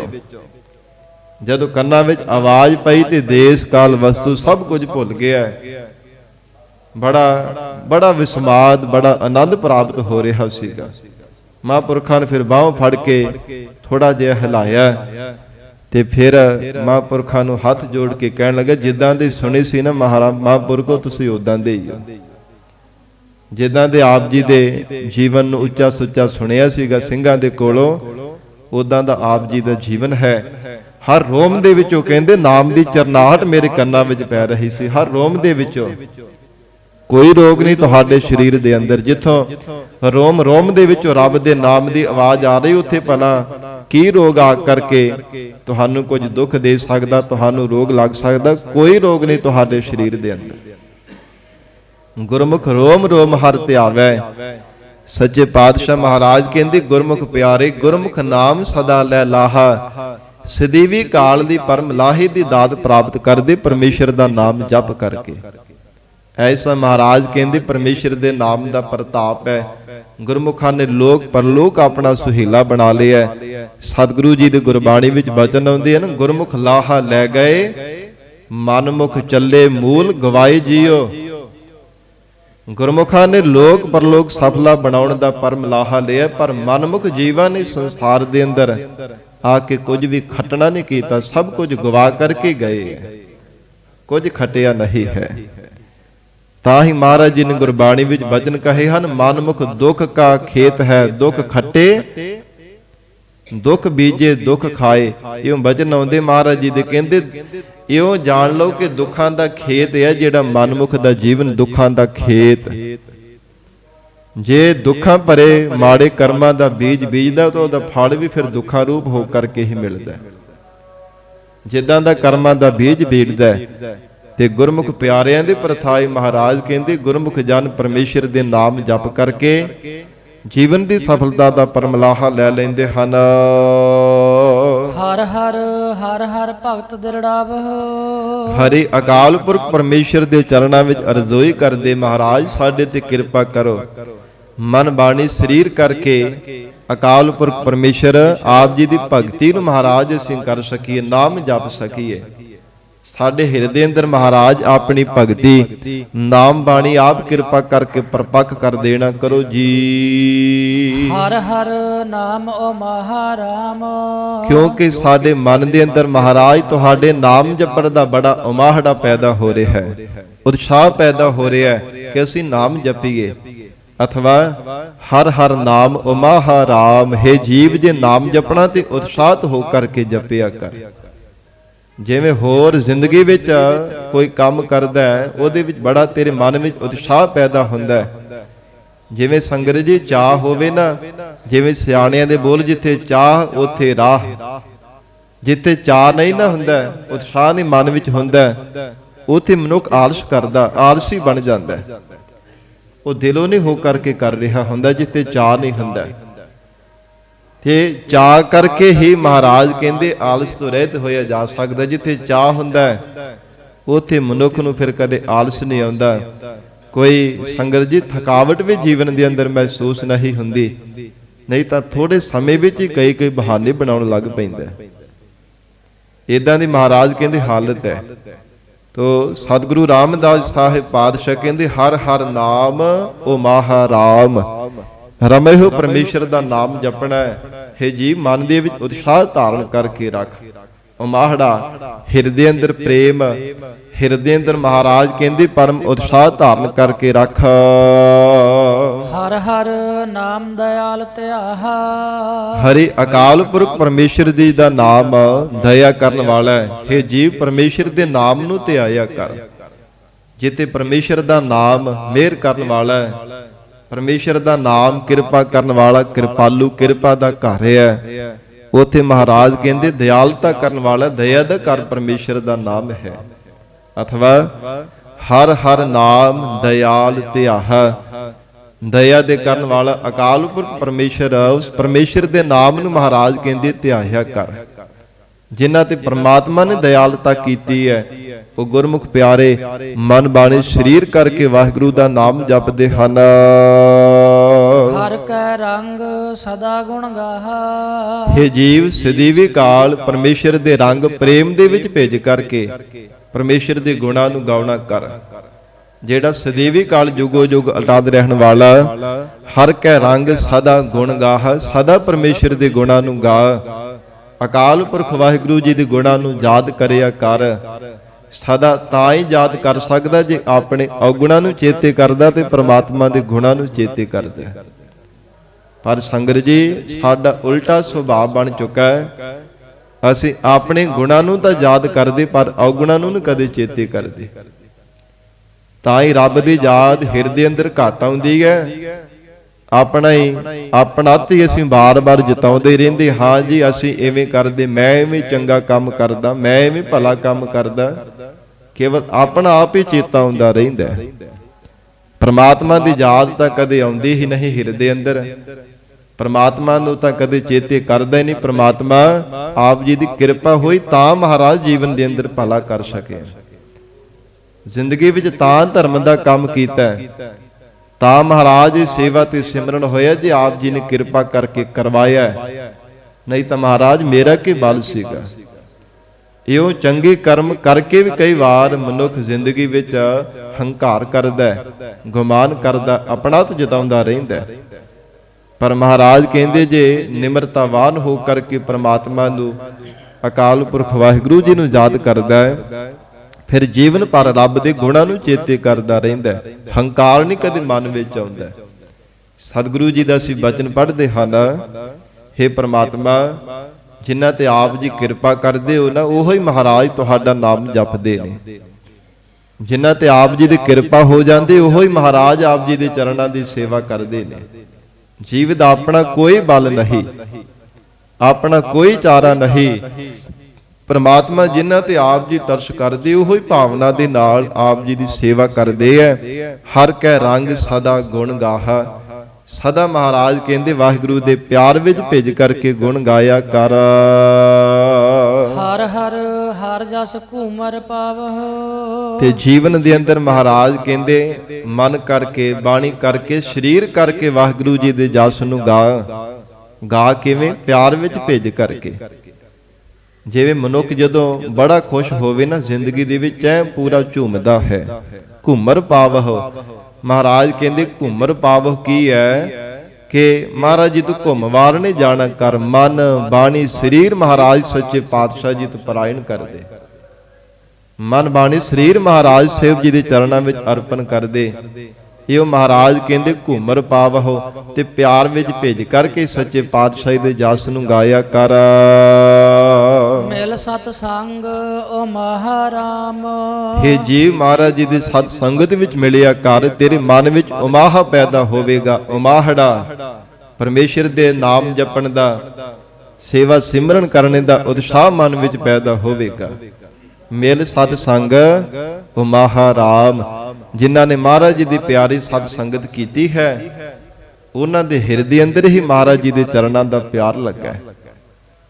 ਕਿਉਂਕਿ ਸਤ ਸੰਗਤ ਤੋਂ ਬਿਨਾਂ ਪਿਆਰ ਨਹੀਂ ਮਨ ਵਿੱਚ ਲੱਗਦਾ, ਮਹਾਰਾਜ ਜੀ ਦੇ ਚਰਨਾਂ ਦਾ ਪ੍ਰੇਮ ਨਹੀਂ ਲੱਗਦਾ।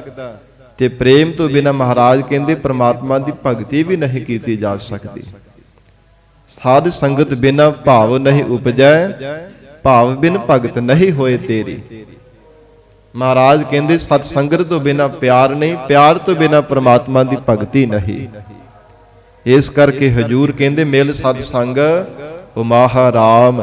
ਹੇ ਜੀ ਮਹਾਰਾਜ ਜੀ ਦੀ ਸਤ ਸੰਗਤ ਵਿੱਚ ਮਿਲ ਕੇ ਜਸ ਕਰਿਆ ਕਰ, ਸ਼ਰਧਾ ਵਿਸ਼ਵਾਸ ਰੂਪ ਕੰਨਾਂ ਦੇ ਨਾਲ ਜਸ ਸਰਵਣ ਕਰਿਆ ਕਰ। ਤੇਰੇ ਮਨ ਵਿੱਚ ਉਤਸ਼ਾਹ ਪੈਦਾ ਹੋਵੇਗਾ, ਆਲਸ ਤੋਂ ਰਹਿਤ ਹੋ ਕੇ ਪਰਮੇਸ਼ਰ ਦੇ ਗੁਣ ਗਾਇਆ ਕਰੇਗਾ। ਆਓ ਸਖੀ ਹਰ ਮੇਲ ਮਿਲਾਹਾ। ਹਜੂਰ ਜੀਵ ਰੂਪ ਸਖੀ ਦਾ ਰੂਪਕ ਅਲੰਕਾਰ ਬਣਾ ਕਰਕੇ ਉਪਦੇਸ਼ ਦੇ ਰਹੇ ਹੈ। हे ਮਹਾਤਮਾ ਰੂਪ ਸਖੀ ਅਥਵਾ ਹੈ ਜਿਗਿਆਸੂ ਰੂਪ ਸਖੀ, ਆਓ ਆ ਕਰਕੇ ਮਿਲਣਾ ਕਰੋ। ਆਓ ਸਖੀ ਹਰ ਮੇਲ ਮਿਲਾਹਾ, ਮਿਲ ਕਰਕੇ ਪਰਮੇਸ਼ਰ ਦੇ ਨਾਲ ਮਿਲਾਪ ਕਰਨ ਦੇ ਪਰਮੇਸ਼ਰ ਦੇ ਗੁਣਾਂ ਨੂੰ ਗਾਉਣਾ ਕਰੀਏ। ਕਿਉਂਕਿ ਜਿਵੇਂ ਮਹਾਂਪੁਰਖ ਇਹ ਉਦਾਹਰਣ ਦੇ ਕਰਕੇ ਸੰਗਤ ਜੀ ਸਮਝਾਇਆ ਕਰਦੇ ਆ, ਬੜੇ ਸੌਖੇ ਜਿਹੇ ਤਰੀਕੇ ਦੇ ਨਾਲ, ਬੜਾ ਸਰਲ ਜਿਹਾ ਤਰੀਕਾ, ਇਹ ਪ੍ਰਮਾਣ ਦੇ ਕਰਕੇ ਉਦਾਹਰਣ ਦੇ ਕਰਕੇ ਸਮਝਾਉਂਦੇ ਕਿ ਸਤ ਸੰਗਤ ਵਿੱਚ ਨਾਮ ਜਪਣ ਦਾ ਕਿੰਨਾ ਵੱਡਾ ਲਾਭ ਹੈ। ਕਹਿੰਦੇ ਕਿ ਜਿਵੇਂ ਕੋਈ 1 ਏਕੜ ਆ ਜਾਂ 2 ਏਕੜ ਮੰਨ ਲਓ ਜ਼ਮੀਨ ਹੈ, ਇਹਨਾਂ ਨੂੰ ਪੈਲੀ ਨੂੰ ਭਰਨਾ ਹੋਵੇ, ਜੇ 1 ਮੋਟਰ ਚੱਲਦੀ ਹੈ ਤੇ ਜ਼ਿਆਦਾ ਸਮਾਂ ਲੱਗੂਗਾ, ਤੇ ਜੇ ਚੌਹਾਂ ਪਾਸੇ ਤੋਂ 4 ਮੋਟਰਾਂ ਚਲਾ ਦਈਏ ਤੇ ਫਿਰ ਸੰਗਤ ਜੀ ਥੋੜੇ ਸਮੇਂ ਵਿੱਚ ਹੀ ਉਹ ਖੇਤ ਭਰ ਜਾਂਦਾ ਹੈ, ਉਹ ਪੈਲੀ ਭਰ ਜਾਂਦੀ। ਪਾਣੀ ਤੋਂ ਜਿਸ ਨੂੰ ਭਰਨਾ ਹੁੰਦਾ ਉਹ ਬਹੁਤ ਛੇਤੀ ਭਰ ਜਾਂਦੀ ਹੈ, ਤੇ ਜੇ ਬਹੁਤ ਜ਼ਿਆਦਾ ਮੋਟਰਾਂ ਲਾ ਦੇਵਾਂਗੇ ਫਿਰ ਤੇ ਸਮਾਂ ਹੀ ਨਹੀਂ ਲੱਗਦਾ। ਇਸੇ ਤਰ੍ਹਾਂ ਕਹਿੰਦੇ ਹਨ ਕਿ ਜੇ ਇੱਕ ਜਾਣਾ ਨਾਮ ਜਪਦਾ ਹੈ ਤੇ ਸੰਗਤ ਜੀ ਜ਼ਿਆਦਾ ਸਮਾਂ ਲੱਗਦਾ ਹੈ, ਤੇ ਜੇ ਬਹੁਤੀ ਸੰਗਤ ਵਿੱਚ ਮਿਲ ਕਰਕੇ ਪਰਮੇਸ਼ਰ ਦਾ ਨਾਮ ਜਪਦੇ, ਹਿਰਦਾ ਰੂਪ ਜਿਹੜੀ ਇਹ ਪੈਲੀ ਹੈ ਨਾ, ਜ਼ਮੀਨ ਹੈ, ਇਹ ਮਹਾਰਾਜ ਜੀ ਦੇ ਨਾਮ ਰੂਪੀ ਜਲ ਦੇ ਨਾਲ ਲੱਭਾ ਲੱਭ ਅਥਵਾ ਪ੍ਰੇਮ ਰੂਪੀ ਜਲ ਦੇ ਨਾਲ ਛੇਤੀ ਭਰ ਜਾਂਦੀ ਹੈ। ਜਿਸ ਹਿਰਦੇ ਅੰਦਰ ਪ੍ਰੇਮ ਰੂਪੀ ਜਲ ਨਹੀਂ, ਉਥੇ ਸਾਧ ਸੰਗਤ ਜੀ ਪ੍ਰਮਾਤਮਾ ਦਾ ਸਰੂਪ ਰੂਪੀ ਅਕਸ਼ ਕਦੇ ਨਜ਼ਰ ਨਹੀਂ ਆ ਸਕਦਾ। ਜਿਵੇਂ ਘੜੇ ਵਿੱਚ ਪਾਣੀ ਭਰ ਕੇ ਰੱਖਿਆ ਹੋਵੇ, ਉਹਦੇ ਵਿੱਚ ਚੰਦਰਮਾ ਦਾ ਜਾਂ ਸੂਰਜ ਦਾ ਪ੍ਰਤੀਬਿੰਬ ਪੈਂਦਾ, ਹਜ਼ਾਰਾਂ ਘੜੇ ਹੋਣ, ਹਜ਼ਾਰਾਂ ਦੇ ਵਿੱਚੋਂ ਹਜ਼ਾਰਾਂ ਹੀ ਸੂਰਜ ਤੇ ਚੰਦਰਮਾ ਦਿਸਣ ਲੱਗ ਪੈਂਦੇ, ਤੇ ਜੇ ਵਿੱਚ ਪਾਣੀ ਨਾ ਹੋਵੇ ਤੇ ਨਹੀਂ ਨਜ਼ਰ ਆਉਂਦਾ। ਇਸੇ ਤਰ੍ਹਾਂ ਹਿਰਦਾ ਰੂਪੀ ਘੜਾ ਹੈ, ਇਹਦੇ ਵਿੱਚ ਜੇ ਪ੍ਰੇਮ ਰੂਪੀ ਜਲ ਨਹੀਂ ਹੈ, ਮਹਾਰਾਜ ਕਹਿੰਦੇ ਪ੍ਰਮਾਤਮਾ ਦਾ ਸਰੂਪ ਰੂਪੀ ਪ੍ਰਤੀਬਿੰਬ ਨਹੀਂ ਕਦੇ ਵੀ ਨਜ਼ਰ ਆ ਸਕਦਾ। ਤੋ ਮਹਾਰਾਜ ਸਤਿਗੁਰੂ ਰਾਮਦਾਸ ਸਾਹਿਬ ਪਾਤਸ਼ਾਹ ਜੀ ਕਹਿੰਦੇ ਆਓ ਸਖੀ ਹਰ ਮੇਲ ਮਿਲਾਹਾ, ਕਿ ਆਓ ਮਹਾਤਮਾ ਰੂਪ ਜਗਿਆਸੂ ਰੂਪ ਸਖੀ, ਆਓ ਮਿਲ ਕਰਕੇ ਪਰਮੇਸ਼ਰ ਦਾ ਮਿਲਾਪ ਕਰਨਾ ਕਰੀਏ, ਮਿਲ ਕਰਕੇ ਪਰਮੇਸ਼ਰ ਦੇ ਗੁਣਾਂ ਨੂੰ ਗਾਉਣਾ ਕਰੀਏ। ਸੁਣ ਹਰ ਕਥਾ ਨਾਮ ਲੈ ਲਾਹਾ। ਅਕਾਲ ਪੁਰਖ ਪਰਮੇਸ਼ਰ ਦੀ ਪ੍ਰਾਪਤੀ ਦੀ ਜੋ ਕਥਾ ਹੈ, ਸ਼ੁਭ ਵਿਚਾਰ ਹੈ, ਸੁਣ ਹਰ ਕਥਾ ਨਾਮ ਲੈ ਲਾਹਾ। ਹੈ ਜੀ ਮਹਾਰਾਜ ਜੀ ਦੀ ਅੰਮ੍ਰਿਤਮਈ ਕਥਾ ਨੂੰ ਸੁਣ ਕਰਕੇ ਨਾਮ ਜਪਣ ਦਾ ਲਾਹਾ ਲੈ ਲੈਣਾ ਕਰ। ਜੀਵਨ ਦੇ ਅੰਦਰ ਜਿਨ੍ਹਾਂ ਨੇ ਮਹਾਰਾਜ ਜੀ ਦੀ ਅੰਮ੍ਰਿਤਮਈ ਕਥਾ ਸੁਣੀ ਹੈ, ਹਜੂਰ ਕਹਿੰਦੇ ਹਨ ਜੋ ਇਹ ਕਥਾ ਸੁਣੈ ਅਰ ਗਾਵੈ, ਦੁਖ ਪਾਪ ਤੇ ਨਿਕਟ ਨ ਆਵੈ। ਪਾਪ ਕਰਮ ਉਹਦੇ ਨੇੜੇ ਨਹੀਂ ਆਉਂਦੇ, ਅਗਿਆਨ ਤੇ ਜੰਮਣ ਮਰਨ ਦੇ ਦੁੱਖਾਂ ਤੋਂ ਜੀਵ ਰਹਿਤ ਹੋ ਜਾਂਦਾ ਜਿਹੜਾ ਮਹਾਰਾਜ ਜੀ ਦੀ ਅੰਮ੍ਰਿਤਮਈ ਕਥਾ ਸੁਣਦਾ ਹੈ। ਐਸੀ ਮਹਾਰਾਜ ਜੀ ਦੀ ਅੰਮ੍ਰਿਤਮਈ ਗੁਰੂ ਕੀ ਬਾਣੀ ਦੀ ਕਥਾ ਵਿੱਚ ਸ਼ਕਤੀ ਹੈ। ਸਭ ਤੇ ਉਤਮ ਹਰ ਕੀ ਕਥਾ। ਮਹਾਰਾਜ ਜੀ ਦੇ ਉਪਦੇਸ਼ ਨੂੰ ਸਰਵਣ ਕਰਨ ਦੇ ਨਾਲ ਮਨ ਤਬਦੀਲ ਹੋ ਜਾਂਦਾ ਹੈ, ਭਟਕਦਾ ਹੋਇਆ ਮਨ ਇਕਾਗਰ ਹੋ ਜਾਂਦਾ ਹੈ, ਦਰ ਦਰ ਤੇ ਠੋਕਰਾਂ ਖਾਣੀਆਂ ਛੱਡ ਕਰਕੇ ਮਹਾਰਾਜ ਜੀ ਦੇ ਚਰਨਾਂ ਦੇ ਨਾਲ ਜੁੜ ਜਾਂਦਾ ਹੈ। ਇਹ ਸਤਿਗੁਰੂ ਜੀ ਦੀ ਅੰਮ੍ਰਿਤਮਈ ਕਥਾ ਦੇ ਅੰਦਰ ਭਾਰੀ ਸ਼ਕਤੀ ਹੈ। ਸਾਧ ਸੰਗਤ ਜੀ ਸਤਿਗੁਰੂ ਜੀ ਦਾ ਅਸੀਂ ਬਚਨ ਪੜ੍ਹਦੇ ਹਨ ਕਿ ਹੋਰ ਕੋਈ ਦੁਨੀਆ ਦੀ ਸ਼ਕਤੀ ਨਹੀਂ ਜਿਹੜੀ ਮਨ ਨੂੰ ਤਬਦੀਲ ਕਰ ਸਕੇ। ਇੱਕ ਮਹਾਰਾਜ ਜੀ ਦਾ ਉਪਦੇਸ਼ ਹੈ, ਸਤਿਗੁਰੂ ਜੀ ਦੀ ਪਵਿੱਤਰ ਕਥਾ ਹੈ ਜਿਹੜੀ ਇਹ ਮਨ ਨੂੰ ਤਬਦੀਲ ਕਰ ਦਿੰਦੀ ਹੈ, ਸਹੀ ਰਸਤੇ ਤੇ ਇਸ ਮਨ ਨੂੰ ਲੈ ਆਉਂਦੀ ਹੈ। ਮਹਾਰਾਜ ਜੀ ਦੀ ਅੰਮ੍ਰਿਤਮਈ ਕਥਾ ਦੇ ਅੰਦਰ ਸ਼ਕਤੀ ਹੈ। ਧੰਨ ਗੁਰੂ ਰਾਮਦਾਸ ਸਾਹਿਬ ਮਹਾਰਾਜ ਕਹਿੰਦੇ ਸੁਣ ਹਰ ਕਥਾ ਨਾਮ ਲੈ ਲਾਹਾ। ਹੈ ਜੀ ਮਹਾਰਾਜ ਜੀ ਦੀ ਅੰਮ੍ਰਿਤਮਈ ਗੁਰੂ ਕੀ ਬਾਣੀ ਦੀ ਕਥਾ, ਸੱਚੇ ਪਾਤਸ਼ਾਹ ਦੀ ਪਵਿੱਤਰ ਕਥਾ ਨੂੰ ਸੁਣ ਕਰਕੇ ਨਾਮ ਜਪਣ ਦਾ ਲਾਹਾ ਲੈ ਲੈਣਾ ਕਰ। ਹਰ ਹਰ ਕਿਰਪਾ ਧਾਰ ਗੁਰ ਮਿਲਹੁ। ਹਰੇ ਅਕਾਲ ਪੁਰਖ ਪਰਮੇਸ਼ਰ ਸਾਡੇ ਤੇ ਕਿਰਪਾ ਧਾਰਨ ਕਰੋ, ਪੂਰੇ ਸਤਿਗੁਰੂ ਜੀ ਦੇ ਨਾਲ ਸਾਨੂੰ ਮਿਲਾ ਦੇਣਾ ਕਰੋ। ਮਹਾਰਾਜ ਤੁਹਾਡੀ ਕਿਰਪਾ ਹੋਵੇ ਤਾਂ ਪੂਰੇ ਗੁਰੂ ਦੇ ਨਾਲ ਅਸੀਂ ਮਿਲ ਸਕਦੇ ਹਾਂ। ਹਰ ਹਰ ਕਿਰਪਾ ਧਾਰ ਗੁਰ ਮਿਲਹੁ। ਪ੍ਰਮਾਤਮਾ ਆਪਣੀ ਕਿਰਪਾ ਸਾਡੇ ਤੇ ਧਾਰਨ ਕਰੋ, ਸਾਡੇ ਤੇ ਅੰਮ੍ਰਿਤਮਈ ਕਿਰਪਾ ਦ੍ਰਿਸ਼ਟੀ ਧਾਰਨ ਕਰੋ, ਤਾਂ ਮਹਾਰਾਜ ਅਸੀਂ ਪੂਰੇ ਸਤਿਗੁਰੂ ਜੀ ਦੇ ਨਾਲ ਮਿਲ ਸਕਦੇ ਹਾਂ। ਗੁਰ ਮਿਲਿਆ ਹਰਿ ਓ ਮਹਾਰਾਮ।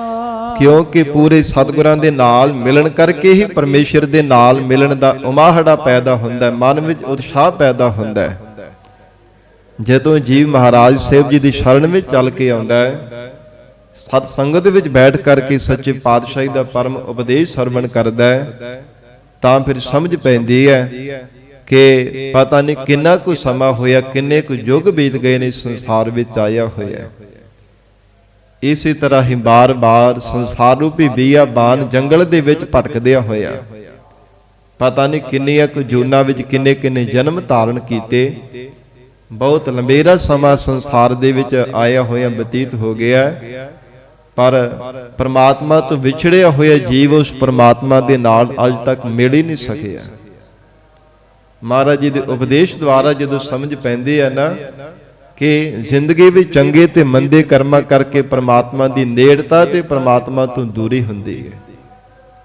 ਜਿੱਦਾਂ ਦੇ ਮਨੁੱਖ ਦੇ ਕਰਮ ਹਨ, ਕਰਮਾਂ ਦੇ ਕਰਕੇ ਜਪਜੀ ਸਾਹਿਬ ਪਾਵਨ ਬਾਣੀ ਵਿੱਚ ਹਜੂਰ ਦਾ ਅਸੀਂ ਬਚਨ ਪੜ੍ਹਦੇ ਹਨ, ਕਰਮੀ ਆਪੋ ਆਪਣੇ ਕੇ ਨੇੜੇ ਕੇ ਦੂਰ। ਕਰਮਾਂ ਕਰਕੇ ਮਹਾਰਾਜ ਕਹਿੰਦੇ ਨਿਸ਼ਕਾਮ ਕਰਮਾਂ ਦੀ ਕਰਨੀ ਕਰਕੇ ਰੱਬ ਦੀ ਨੇੜਤਾ ਹੁੰਦੀ ਹੈ, ਤੇ ਮਾੜੇ ਕਰਮਾਂ ਦੇ ਕਰਕੇ ਪ੍ਰਮਾਤਮਾ ਤੋਂ ਜੀਵ ਦੂਰ ਹੋ ਜਾਂਦਾ ਹੈ। ਫਿਰ ਸੰਸਾਰ ਰੂਪੀ ਬੀਆਬਾਨ ਜੰਗਲ ਦੇ ਵਿੱਚ ਬਾਰ-ਬਾਰ ਜਨਮ ਧਾਰਨ ਕਰਦਾ ਹੈ। ਐਸੀ ਮਹਾਰਾਜ ਕਹਿੰਦੇ ਜੀਵ ਦੀ ਹਾਲਤ ਬਣ ਜਾਂਦੀ ਹੈ। ਤੋ ਸੱਚੇ ਪਾਤਸ਼ਾਹ ਧੰਨ ਗੁਰੂ ਰਾਮਦਾਸ ਸਾਹਿਬ ਮਹਾਰਾਜ ਕਹਿੰਦੇ ਹਨ, ਹੇ ਪ੍ਰਮਾਤਮਾ ਗੁਰ ਮਿਲਿਆ ਹਰਿ ਓ ਮਹਾਰਾਮ। ਪੂਰੇ ਸਤਿਗੁਰਾਂ ਦੇ ਨਾਲ ਕਿਰਪਾ ਕਰਕੇ ਸਾਨੂੰ ਮਿਲ ਦੇਵੋ। ਮਹਾਰਾਜ ਸਤਿਗੁਰੂ ਜੀ ਦੇ ਉਪਦੇਸ਼ ਦੁਆਰਾ ਹੀ ਤੁਹਾਡੇ ਨਾਲ ਮਿਲਣ ਦਾ ਸਾਡੇ ਮਨ ਵਿੱਚ ਉਮਾਹੜਾ ਪੈਦਾ ਹੋਵੇਗਾ, ਹੋਰ ਵੀ ਮਨ ਵਿੱਚ ਉਤਸ਼ਾਹ ਪੈਦਾ ਹੋਵੇਗਾ ਕਿ ਪਰਮੇਸ਼ਰ ਦੀ ਪ੍ਰਾਪਤੀ ਤੋਂ ਬਿਨਾਂ ਜੀਵਨ ਅਧੂਰਾ ਹੈ, ਕਦੇ ਵੀ ਪੂਰਾ ਨਹੀਂ ਹੋਣ ਵਾਲਾ। ਕਰ ਕੀਰਤ ਜਸ ਅਗਮਾ ਥਾਹਾ। ਹੈ ਜੀਵ ਪ੍ਰਮਾਤਮਾ ਦੀ ਕੀਰਤੀ ਕਰਿਆ ਕਰ, ਅਕਾਲ ਪੁਰਖ ਵਾਹਿਗੁਰੂ ਜੀ ਦਾ ਜਸ ਗਾਇਆ ਕਰ। ਜਿਸ ਪ੍ਰਮਾਤਮਾ ਦਾ ਸਰੂਪ ਅਗਮ ਹੈ, ਮਨ ਦੀ ਗਮਤਾ ਤੋਂ ਪਰੇ ਹੈ, ਅਥਾਹ ਜੀ ਦਾ ਕੋਈ ਥਾਂ ਨਹੀਂ, ਕੋਈ ਅੰਤ ਨਹੀਂ ਪੈਂਦਾ। ਇੰਨਾ ਵਿਸ਼ਾਲ ਅਕਾਲ ਪੁਰਖ ਵਾਹਿਗੁਰੂ ਜੀ ਦਾ ਸਰੂਪ ਹੈ। ਖਿਨ ਖਿਨ ਰਾਮ ਨਾਮ ਗਾਵਾ। ਫਿਰ ਖਿਨ ਖਿਨ ਮਾਤਰ ਸਮੇਂ ਵਿੱਚ ਪਰਮੇਸ਼ਰ ਦੇ ਨਾਮ ਨੂੰ ਜਪਿਆ ਕਰ, ਅਥਵਾ ਪ੍ਰਮਾਤਮਾ ਦੇ ਚਰਨਾਂ ਵਿੱਚ ਅਰਦਾਸ ਕਰਿਆ ਕਰ, ਹੈ ਪਰਮੇਸ਼ਰ ਖਿਨ ਖਿਨ ਰਾਮ ਨਾਮ ਗਾਵਾ। ਸਾਡੇ ਤੋਂ ਮਹਾਰਾਜ ਖਿਨ ਖਿਨ ਮਾਤਰ ਸਮੇਂ ਵਿੱਚ ਆਪਣਾ ਨਾਮ ਜਪਉਣਾ ਕਰੋ, ਆਪਣੇ ਗੁਣ ਗਾਵਉਣਾ ਕਰੋ। ਮਹਾਰਾਜ ਆਪ ਜੀ ਕਿਰਪਾ ਕਰੋ। ਸੱਚੇ ਪਾਤਸ਼ਾਹ ਤੁਹਾਡੀ ਕਿਰਪਾ ਹੋਵੇ ਤਾਂ ਹੀ ਤੁਹਾਡਾ ਨਾਮ ਜਪ ਸਕਦੇ ਹਾਂ ਮਹਾਰਾਜ, ਤਾਂ ਹੀ ਆਪ ਜੀ ਦੇ ਗੁਣਾਂ ਨੂੰ ਉਚਾਰਨ ਕਰ ਸਕਦੇ ਆ ਖਿਨ ਮਾਤਰ ਸਮੇਂ ਵਿੱਚ। ਗਰੀਬ ਨਵਾਜ ਮਹਾਰਾਜ ਕਹਿੰਦੇ ਸਨਮੁਖ ਹੋ ਕਰਕੇ ਅਰਦਾਸ ਕਰਿਆ ਕਰ। ਮੌਕਾ ਧਾਰ ਕਿਰਪਾ ਮਿਲਿਆ ਗੁਰ ਦਾਤੇ। ਸਤਿਗੁਰੂ ਜੀ ਸਮਾਪਤੀ ਦੀਆਂ ਪੰਕਤੀਆਂ ਵਿੱਚ ਉਚਾਰਨ ਕਰਦੇ ਆ, ਹੇ ਪ੍ਰਮਾਤਮਾ ਮੋਕੋ ਧਾਰ ਕਿਰਪਾ ਮਿਲੀ ਹੈ ਗੁਰ ਦਾਤੇ। ਮਹਾਰਾਜ ਸਾਡੇ ਤੇ ਅੰਮ੍ਰਿਤਮਈ ਕਿਰਪਾ ਦ੍ਰਿਸ਼ਟੀ ਧਾਰਨ ਕਰੋ, ਅਸੀਂ ਸ਼੍ਰੋਮਣੀ ਦਾਤੇ ਪੂਰੇ ਸਤਿਗੁਰੂ ਜੀ ਦੇ ਨਾਲ ਮਹਾਰਾਜ ਮਿਲਣਾ ਕਰੀਏ। ਹਰ ਨਾਨਕ ਭਗਤ ਓ ਮਹਾਰਾਮ। ਜਿਸ ਕਰਕੇ ਮਹਾਰਾਜ ਤੁਹਾਡੀ ਪ੍ਰਾਪਤੀ ਦੀ ਪ੍ਰੇਮਾ ਭਗਤੀ ਦਾ ਸਾਡੇ ਮਨ ਵਿੱਚ ਉਤਸ਼ਾਹ ਪੈਦਾ ਹੋਵੇ, ਜੀਵਨ ਦੇ ਅੰਦਰ ਮਹਾਰਾਜ ਪਿਆਰ ਵਿੱਚ ਭਿੱਜ ਕੇ ਆਪ ਜੀ ਦੀ ਭਗਤੀ ਕਰ ਸਕੀਏ। ਐਸੀ ਮਹਾਰਾਜ ਜੀਵਨ ਦੇ ਅੰਦਰ ਦਾਤ ਬਖਸ਼ੋ। ਗਰੀਬ ਨਵਾਜ ਸਤਿਗੁਰੂ ਜੀ ਦੀ ਸੰਗਤ ਜੀਵਨ ਦੇ ਅੰਦਰ ਬਖਸ਼ੋ। ਮਹਾਰਾਜ ਸੱਚੇ ਪਾਤਸ਼ਾਹੀ ਦੇ ਉਪਦੇਸ਼ ਨੂੰ ਸੁਣ ਕਰਕੇ ਮਹਾਰਾਜ ਆਪ ਜੀ ਦੀ ਭਗਤੀ ਦਾ ਰੰਗ ਆਪਣੇ ਹਿਰਦੇ ਅੰਦਰ ਲਾ ਸਕੀਏ, ਪਿਆਰ ਵਿੱਚ ਭਿੱਜ ਕੇ ਮਹਾਰਾਜ ਆਪ ਜੀ ਦੀ ਭਗਤੀ ਕਰ ਸਕੀਏ। ਇਹ ਜੀਵਨ ਦੇ ਅੰਦਰ ਕਿਰਪਾ ਕਰਕੇ ਮਹਾਰਾਜ ਸਾਨੂੰ ਦਾਤ ਬਖਸ਼ੋ। ਸੱਚੇ ਪਾਤਸ਼ਾਹ ਮਹਾਰਾਜ ਸਾਹਿਬ ਜੀ ਕਿਰਪਾ ਕਰਨ, ਪਾਵਨ ਉਪਦੇਸ਼ ਸਾਡੇ ਹਿਰਦਿਆਂ ਵਿੱਚ ਵਸ ਜਾਵੇ। ਗੁਰੂ ਬਚਨਾਂ ਦੀ ਕਮਾਈ ਕਰਕੇ ਜੀਵਨ ਸਫਲਾ ਬਣਾ ਸਕੀਏ, ਕਿਉਂਕਿ ਸੰਗਤ ਜੀ ਜੀਵਨ ਦੇ ਅੰਦਰ ਸਤ ਸੰਗਤ ਦੀ ਬਹੁਤ ਵੱਡੀ ਦਾਤ ਹੈ। ਜੀਵਨ ਦੇ ਅੰਦਰ ਜਿੰਨਾ ਸੰਗਤ ਦਾ ਪ੍ਰਭਾਵ ਹੈ ਨਾ, ਉਹਨਾਂ ਹੋਰ ਕਿਸੇ ਕੋਈ ਸ਼ੈ ਦਾ, ਕੋਈ ਸਾਧਨ ਦਾ ਨਹੀਂ ਜੀਵਨ ਦੇ ਅੰਦਰ ਪ੍ਰਾਪਤ ਹੁੰਦਾ। ਜਿੰਨਾ ਅਸਰ ਸਤ ਸੰਗਤ ਦਾ ਹੈ। ਮਨੁੱਖ ਚੰਗੀ ਕਰਦਾ ਚਾਹੇ ਮੰਦੀ ਕਰਦਾ, ਉਹਦਾ ਅਸਰ ਬਹੁਤ ਛੇਤੀ ਹੁੰਦਾ ਹੈ ਜੀਵਨ ਦੇ ਅੰਦਰ। ਤਾਂ ਹੀ ਮਹਾਰਾਜ ਸਾਹਿਬ ਜੀ ਨੇ ਗੁਰਬਾਣੀ ਵਿੱਚ ਬੇਅੰਤ ਬਚਨ ਉਚਾਰਨ ਕੀਤੇ ਹੈ ਸਤ ਸੰਗਤ ਦੀ ਪਰਮ ਵਡਿਆਈ ਦੇ। ਹੇ ਜੀਵਾ, ਮਹਾਰਾਜ ਜੀ ਦੀ ਸਤ ਸੰਗਤ ਕਰਿਆ ਕਰ। ਸਤ ਸੰਗਤ ਵਿੱਚ ਆਉਣੇ ਕਰਕੇ ਹੀ ਸਭ ਕੁਝ ਪ੍ਰਾਪਤ ਹੁੰਦਾ ਹੈ। ਸ਼ੁਭ ਗੁਣਾਂ ਦੀ ਪ੍ਰਾਪਤੀ ਹੁੰਦੀ ਹੈ, ਚੰਗੀ ਸਿੱਖਿਆ ਮਿਲਦੀ ਹੈ, ਮਹਾਰਾਜ ਜੀ ਦਾ ਉਪਦੇਸ਼ ਪ੍ਰਾਪਤ ਹੁੰਦਾ ਹੈ, ਸੱਚੇ ਪਾਤਸ਼ਾਹ ਜੀ ਦੇ ਬਖਸ਼ੇ ਉਪਦੇਸ਼ ਦੁਆਰਾ ਸੂਝ ਪ੍ਰਾਪਤ ਹੁੰਦੀ ਹੈ, ਗਿਆਤ ਮਿਲਦੀ ਹੈ। ਇਹ ਸਭ ਕੁਝ ਮਹਾਰਾਜ ਕਹਿੰਦੇ ਸਤ ਸੰਗਤ ਵਿੱਚ ਆ ਕਰਕੇ ਮਿਲਦਾ ਹੈ। ਇਉਂ ਕਹਿ ਲਈਏ ਕਿ ਸਾਰੀਆਂ ਦਾਤਾਂ ਮਹਾਰਾਜ ਜੀ ਦੀ ਸਤ ਸੰਗਤ ਦੇ ਵਿੱਚੋਂ ਮਿਲ ਜਾਂਦੀਆਂ। ਸਤ ਸੰਗਤ ਨੂੰ ਕਾਮ ਧਿਨ ਗਊ ਤਾਂ ਹੀ ਕਿਹਾ ਜਾਂਦਾ ਕਿ ਮਹਾਰਾਜ ਜੀ ਦੀ ਸਤ ਸੰਗਤ ਕਾਮ ਧਿਨ ਗਊ ਦੀ ਤਰ੍ਹਾਂ ਹੈ। ਮਨੁੱਖ ਜਿਹੋ ਜਿਹੀ ਮਨ ਵਿੱਚ ਇੱਛਾ ਕਰਦਾ ਹੈ, ਉਹ ਜਿਹਾ ਫਲ ਮਹਾਰਾਜ ਜੀ ਦੀ ਪਿਆਰੀ ਸਤ ਸੰਗਤ ਵਿੱਚੋਂ ਮਿਲ ਜਾਂਦਾ ਹੈ।